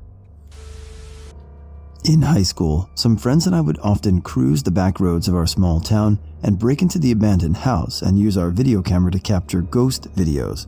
One night, we drove by a very deep ravine that was dried up and the ground was covered in leaves. I said we should check it out and see who would go furthest into the ravine. 3 of us went in and the other 3 stayed behind it, saying they were too scared to check out. While we were walking, we saw an empty gallon jug, then came across a piece of blue clothing, then some other trash. We didn't have the flashlight on to add to the effect. We just turned it on every now and then to see things better. The moon was full, but it was very hard to see because of all the tree coverage. Suddenly, a cold chill ran down my back and I felt like we weren't alone. I froze. My friends stopped immediately with me. I know they felt what I felt. We could hear a rush of branches breaking and leaves crunching. It was all around us at the top of the ravine. My friend shined his light and we could see people rushing all around us.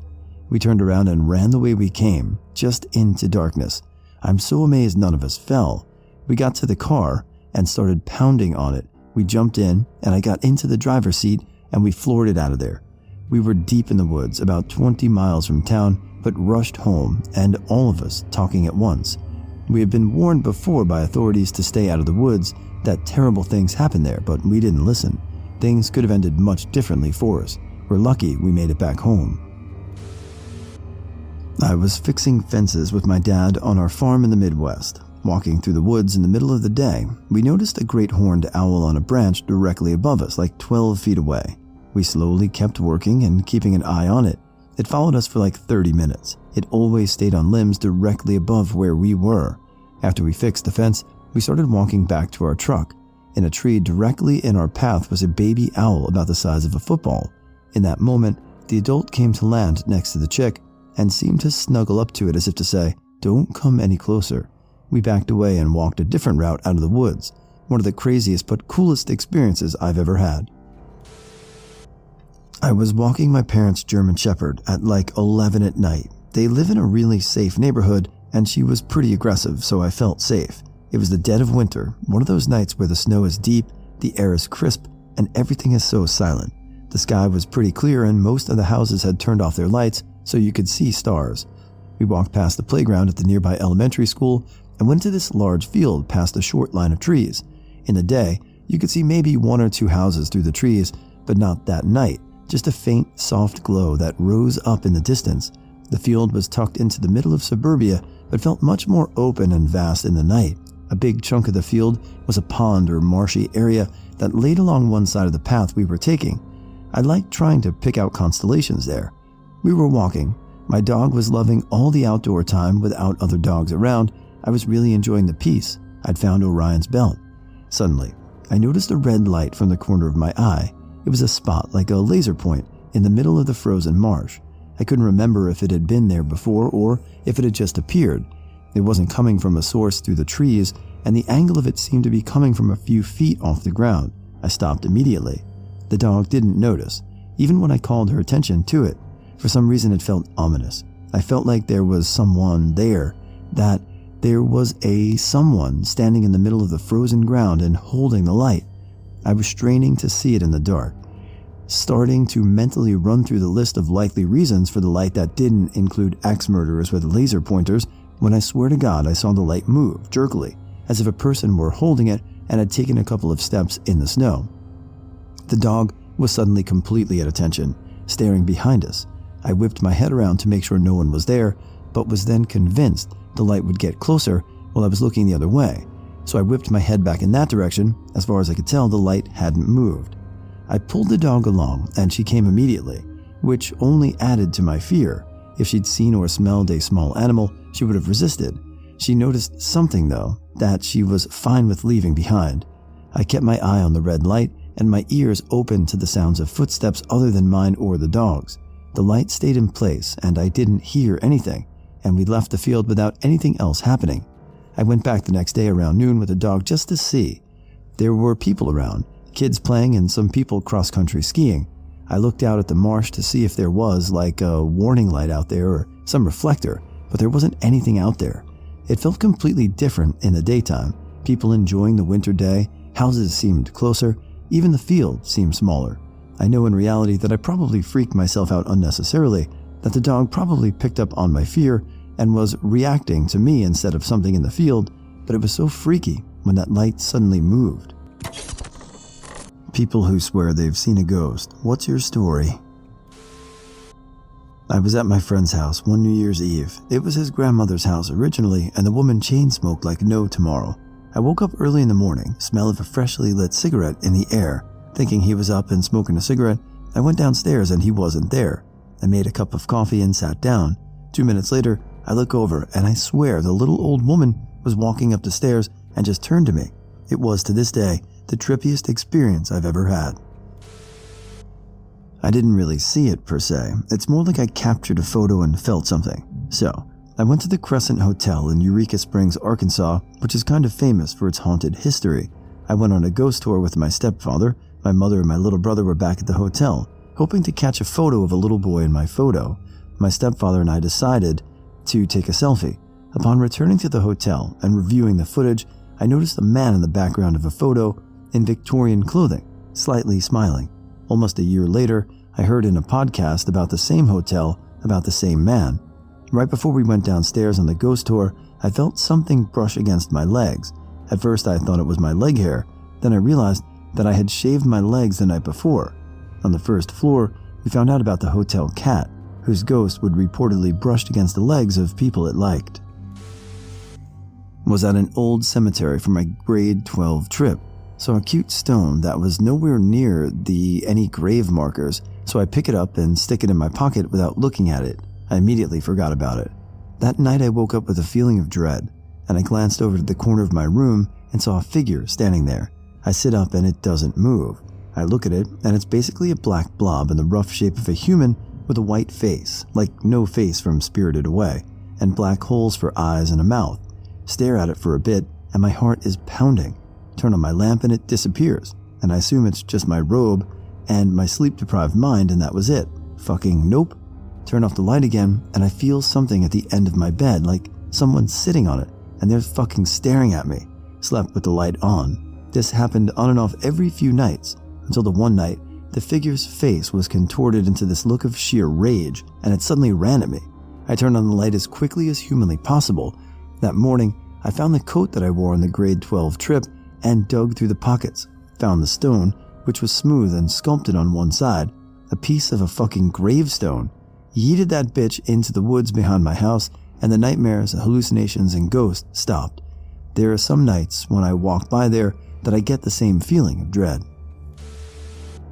I worked in a haunted tattoo shop, so I managed a tattoo shop and did not see a full-body apparition, but did see the shadow of a man running out of the room, a room which was occupied by only myself, in a building that only I had a key to at that time.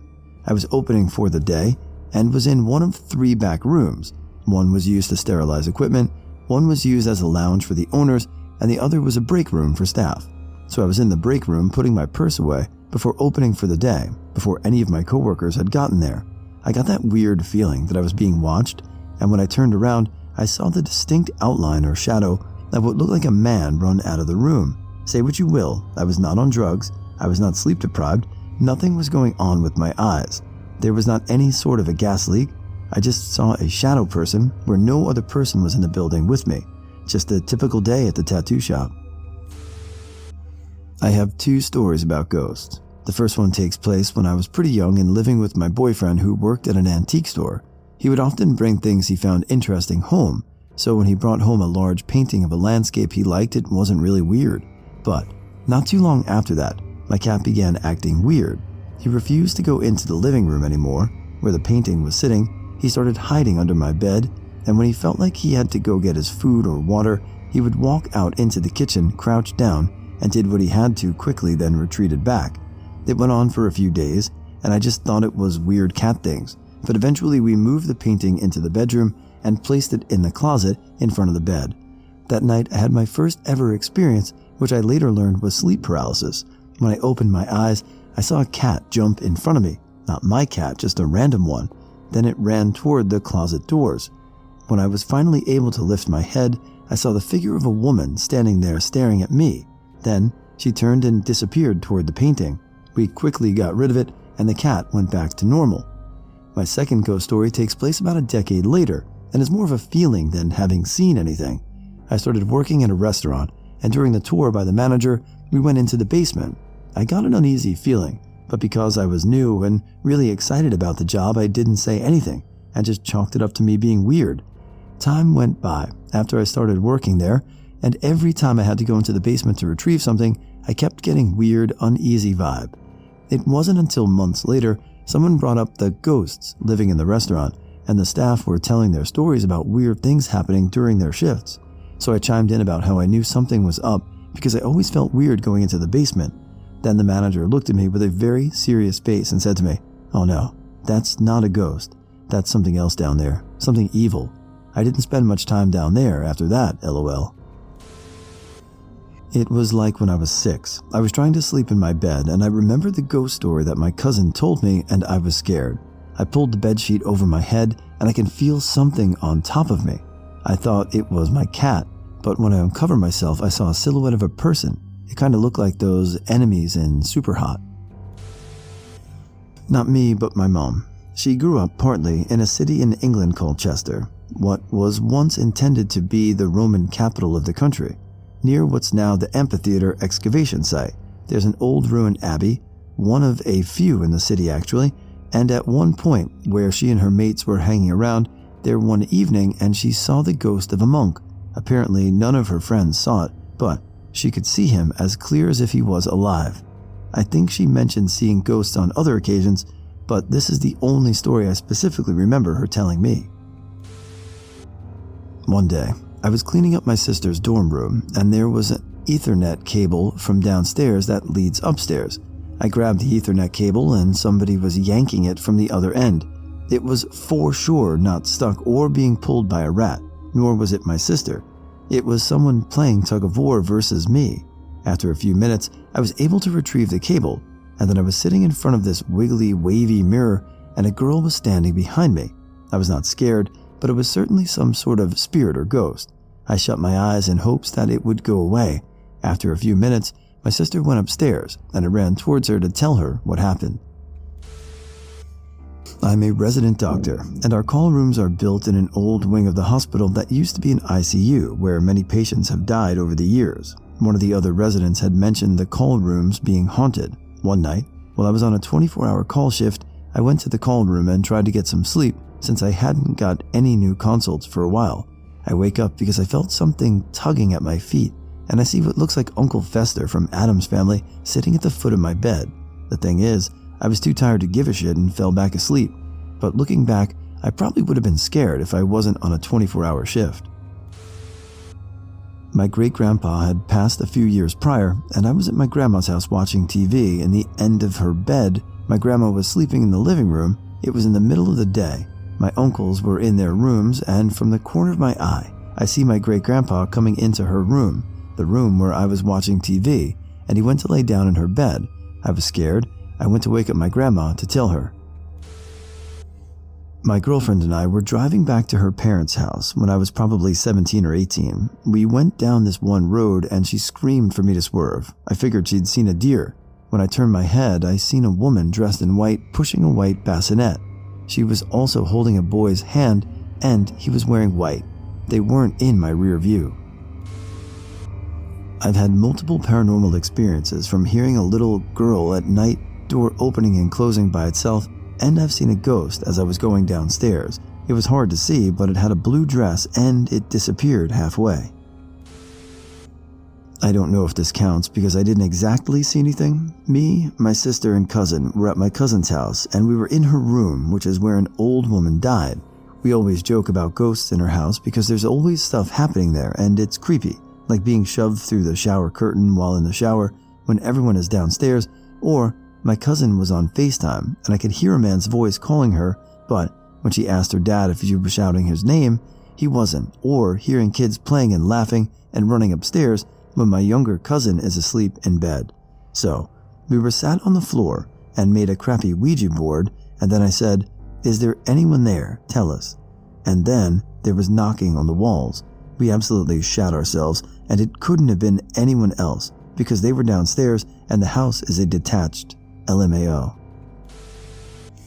My twin brother was in the hospital for juvenile diabetes. I was about 12, and he had to stay in Pittsburgh for almost a month, western Pennsylvania here, so I had to stay at my cousin's. One night, we were playing Call of Duty, and we heard the youngest brother, house of 3 boys and the parents, coming up the steps. All of their rooms were in the attic. It was nice up there, and we decided to turn off the TV, hide behind the futon, and jump out to scare the younger cousin. When we heard him come in, we pulled the blanket off and saw a little girl just quivering in the corner. We ran downstairs. I was horrified. Next night, we think we see the older brother standing in the doorway by the TV. He salutes and walks off to the left. We go ask him what that was about and found the dark room empty. I have tears welling up my eyes right now, LMFAO.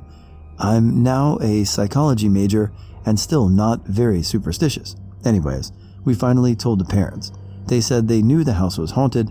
The mother had a similar experience where the couple was renovating the attic and arguing.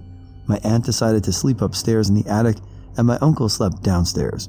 She remembers him kissing her and saying, "I love you and I'm sorry," then heading off down the stairs. When she asked him the next morning, he was utterly confused. I didn't want to stay there, but I didn't have a choice and continued. Might have went to another cousin's, I can't remember. Anyways, the laundry room, and often the dogs would randomly go hysterical at a shadow in the house. Not sure if I believed, to be honest, but I still tell this story when this question is asked. Also, I have another one about an old college I worked at if anyone is interested. Currently going to school there right now also. Sorry about the parentheses. Many comments help me flow. Me and a cool dude I used to know had a place together. We had a ghost in one room. We put our stuff in there, but over a year, we both admitted to seeing movement in the room without a doubt. In total, both of us spent 15 minutes in that room over the 15 months we lived there. We counted those minutes out. Not mine, my mom's. When she was like 9, she, her sisters, and parents lived in a convent in a little town. Still don't know why, she hasn't told me yet. One night, after school, she was doing her homework with only a candle to see, when then in a window saw what it looked like a reverend walking in the corridor in front of the other part of the convent. She thought it was strange, since not a lot of people lived there, and she didn't know who he was. Then, when he turned to the other corridor, she saw he didn't have any feet. So scared, she just went to bed, and after a while she fell asleep. The next day she asked around about a reverend with the characteristics she remembers, but no one knew. After a while, a nun tells her that indeed a reverend did die there, but a while ago. She still, to this day, doesn't know what to believe, but I really think it was a ghost. When my sister and her visited some time ago, she did feel a strange energy in the place, so they left. I worked at a haunted house in high school to make some extra cash and have some fun. The way our room worked was the people would come in and I would demand they wipe their feet on the carpet. They were in my country home after all. Then I'd gripe about them leaving a stain of some kind of hoopla and I'd yell, "Leather!" My buddy was dressed up like Leatherface and would crank a chainsaw, and if I felt like it, we'd chase them in a room. Then they'd come out of the next room and Leatherface would be in that room also. We didn't have our signal a group was coming. The way the door worked was no one could come through without the previous guy opening it. So after we didn't scare them properly, they went in that other room and never came out. There's no way to exit beyond how I described. Then I went to ask the guy before us why he didn't signal they were coming. He had no idea what we were talking about. There was a girl who was notorious for lying and swore something was grabbing her in her room and throwing her around. A friend came running in there and started screaming, "In Jesus' name, get out. You hear me? Get in Jesus' name." I felt like she could have been lying, but another friend that night told me he felt someone grab his shoulder and pull even though no one was there. I was like 7 or 6. I was coloring a book, and when I turned around, there was a ghost behind me. I rushed to my grandma to tell her that there was a ghost in my room. Turns out my family already knows there was a ghost in that room, but it never hurt anybody. My family said it was like a friendly ghost. They all hear some crashing inside that room, so they are sure there was a ghost in there. It was just trying to let us know its presence. It never hurt anyone, so it was fine. My dad is very scared of that room, though. I didn't see anything because I didn't have the courage to look. When I was maybe 6 or maybe 7, I got up to get some water pretty late at night. I heard 3 knocks on my door connected to the kitchen, and it was pretty unsettling. I'm told it was probably just my cat, but I'm pretty sure cats cannot knock on a door in the same way a human could. Might not have been a ghost, but instead a serial killer. Guess I'll never know. Who live in old haunted houses? What's your mysterious story? We live in a 150-year-old farmhouse. The first week we lived here, my iPhone was sitting 5 or 6 feet away from me. Hadn't been touched in a while, like 20 minutes or more, and Siri just said, "You are in my realm." There was no history of the phone saying this or of any activity. A few months later, my cat woke me up, waited at the foot of my bed and kept meowing until I got out of the bed. She went to the top of the stairs and waited until I followed her downstairs, and she just sat in the middle of the room. I checked a few things to make sure something hadn't caught fire or whatever, while she just sat in the middle of the room looking up the staircase. The house was so quiet, it was eerie and disturbing. Usually something makes a noise in this place. I turned around to go upstairs and thought I stood in something wet and bent over to check, but it was just a weird spot that was so cold I thought my socks were wet. When I stood up, I felt a hand on my right shoulder. Nobody was there. Doors occasionally open and TV remotes constantly go missing. We've lost I think 5 now and have never found one. Every single piece of furniture has been removed from the TV room during renovations, so it's not like something ended up in a void under the couch. 2 years ago, I was at a flea market and bumped into a former coworker I hadn't seen in quite a while, who ended up living just around the corner. She pointed at a couple and said to go introduce myself, as they lived in our house in the 80s. I introduced myself, said I live in their old house, and they immediately asked how the ghost was doing. Apparently it had a thing for TV remotes back then as well. My dad was killed before I was born. When I was still in elementary school, I would feel someone tightening the cover on my bed at night. I would look around the room and didn't see anyone. When I told my mom, she told me it was my dad tucking me in. She said that he wanted me to be a girl. Also, sometimes I would be out flying in the sky like the birds on his back. He would bring me back home when it would get dark. Then I would wake up and look around the room and go back to sleep. It didn't scare me. My sister and I were just reminiscing the other day about how this house we grew up in. We lived in a townhouse in a complex of low-income rental homes for most of our childhoods. Very bad vibes in general. None of the 3 of us kids were ever alone in any part of the house at any time because we were dead terrified to be. I peed the couch once because my mother refused to accompany me upstairs to the washroom and I was too scared to go alone. The house was built more upward than outwards, so it was a long, tall, steep staircase and long hallways. The bathroom was at the end of the hallway, and you had to cross the hall at the top of the stairs to turn on the hall light. We've collectively experienced a few events, ranging from bad feelings, recurring nightmares, strange occurrences to apparitions. Strange events include my sister sleepwalking to the top of the stairs and screaming at the top of her lungs that I was going to die. She never did sleepwalk again, and, to her chagrin, I'm alive and well. Apparitions include the man sitting at the dining room table the morning of my birthday and the child in the stairwell window that had no landing to stand on beneath it. That was the only time we saw our parents acknowledge we had a problem, because we were looking at it from outside the house. We were in the driveway, all 5 of us and our dog in the car after a camping trip. We stayed with family friends that night. My house and my house before this both were very old. My best friend's great-grandpa lived in my current one. I'll just say what happens here.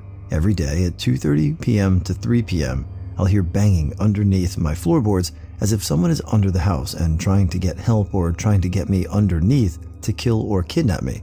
I constantly feel watched through my windows as if my neighbor is looking at me while I'm dancing or getting dressed or anything. My dogs will be walking out of my room and just randomly look down the hall as if someone is walking there, but nobody would be in that vicinity or would be home with me. And just last night, I put my hand near the edge of my bed and something that wouldn't move if my hand moved had moved and touched the palm of my hand. There were poltergeists in the apartment where I was living. We were 3 flatmates, one guy that did not believe in anything paranormal, and me and my best friend. I started hearing noises at night. Our 2 bedrooms were side by side, and there was something knocking from her side, like something made of glass. We investigated. Turned out it was the bottles she kept in her room shaking by themselves at night. Got worse later. Some of her clothes were teleporting to my room when we were outside together. One day I was spending a week alone there. I heard my keys shaking on the door when I was trying to sleep. The morning after, I found the strap, 5 centimeters long, of my keys completely and tightly wrapped around the ring that was holding my keys together. Same day, there was a black mass in the corridor and the curtain of the bathtub was moving by itself. I still remember the sound it was making on the metal pipe. Nearly got an anxiety attack. I called my best friend and she came back early from her holidays to stay with me. My dad called a medium and a lady to make a spiritual cleanse. I moved into a house built in the 1890s several years ago. A few weeks after moving in, before meeting any neighbors, I heard heavy footsteps coming down the attic steps outside my bedroom. I then heard footsteps on the staircase for the first, second floor, and someone say my name. My husband was 30 miles away. Nobody in town knew me or had access to my house, and there was nobody outside at the time. I grabbed my baby, phone, and keys and ran outside to wait. We searched the house top to bottom and never found anything, but I've heard the footsteps multiple times. We have no upstairs plumbing or HVAC, so it remains unsolved. I've also heard music playing downstairs. Talking to previous owners, this was common. It's just commonplace now, and we don't always have stuff going on. A lot of major remodeling has been done, so I guess maybe that's why it's happening. Honestly, the repairs are scarier than anything else. An apartment I lived in years ago was the scene of a triple homicide drug thing. It had been about a year from the time of the murders and when I moved in. The place was professionally cleaned and building owner gave me a great deal due to what had happened. Girlfriend at the time, who I never mentioned the circumstances to me getting a great place, always said she was cold, especially at night.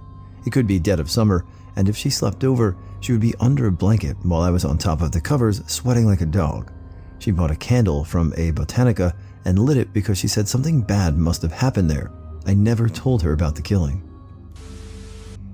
I lived in my parents' guest house when I was younger. One night my kids were crying in the other room and I got up to check on them and they were on the bunk bed. When I went in their room, 2 shadow figures were leaning over them and turned to me. I screamed and ran towards them, grabbed them with their shadow figures beside me and ran out. I never screamed like that or felt fear like that before. When my mom was about 8 months pregnant with me, my parents were trying to decide on my name. They weren't sure whether I'd be a boy or girl. So in my house built in the 1800s, there's a mini room through this coat closet that has a window overlooking the creepy basement stairs. Basically, this house is super wacky. My 2 older siblings, both less than 5 at that point, were unable to write their own names at this point in life, important to the story. They would play in this weird room. My mom would clean up the room pretty regularly because of my siblings. My mom and dad finally decided on the names Julia or Grace for if I was a girl. However, one day my mom went in the room to clean and Julia Grace was written on the wall. My mom swore there were ghosts in our house, but this felt like it confirmed everything. She panicked, painted over the names, and named me something else entirely. I actually lived in a house that was haunted, but I don't know if it was a bad haunted. My mother told me when I was a kid she was getting me ready to go out and I was looking at something and talking. I said it was my grandmother, mentioning her name. She was deceased before I was born, so I never met her or knew she existed at that point in my life. It was her old house. Light bulbs used to pop and shatter every once in a while. The sinks and bathtubs would start running with the knobs turned every once in a while. The house is still in my family, but nothing weird has happened in years. I frequently have dreams about that house though, and it's always me being scared of the basement. I lived in an old house with my dad after he was divorced. Money was tight, and he lectured me many times to not leave any electronics on so the electric bill wouldn't be outrageous. In the mornings, I would stand in the living room looking out the window, waiting for my ride for school to drive by. Only one home, house totally silent. Suddenly, start hearing a woman talking but very muffled. I would compare it to the sound of someone talking on a phone way on the other side of the house. I thought the TV was on, bent down and hit the power button only for the TV to turn on. WTF? I look at the phone thinking maybe it was on. Nope. Checked radios, etc. Nothing is on. Walk back into the living room and listen closely. Sounds like a woman having a conversation with someone. They're talking about sewing needles and materials. Sounds like it's coming from the other side of the room, so I walk closer to hear better. The voices now sound like they're on the other side of the room I just came from. That was when my hair stood on end. That moment you realize something isn't normal. Quickly ran outside and waited for my school ride, LOL. Got home and told my dad about it. He told me he had also heard a woman's voice one morning while working out, but it sounded distant and conversational. He didn't want to tell me because he didn't want me to be scared by myself in the house. I still think about it today, and it was a very baffling experience. I've never told this story to anyone outside of the family because it's very strange and I'm not keen on seeming nuts. Around 20 years ago, my now wife and I moved into a large apartment. This was the biggest apartment we ever had lived in, and we liked living there. We had to move because of renovations after a year. I never really believed in such things, but this place made me reconsider. At that time, we had a cat. The first thing we noticed was that the cat started acting strange. She behaved increasingly like she reacted to someone being there that we couldn't see. Then the atmosphere started changing.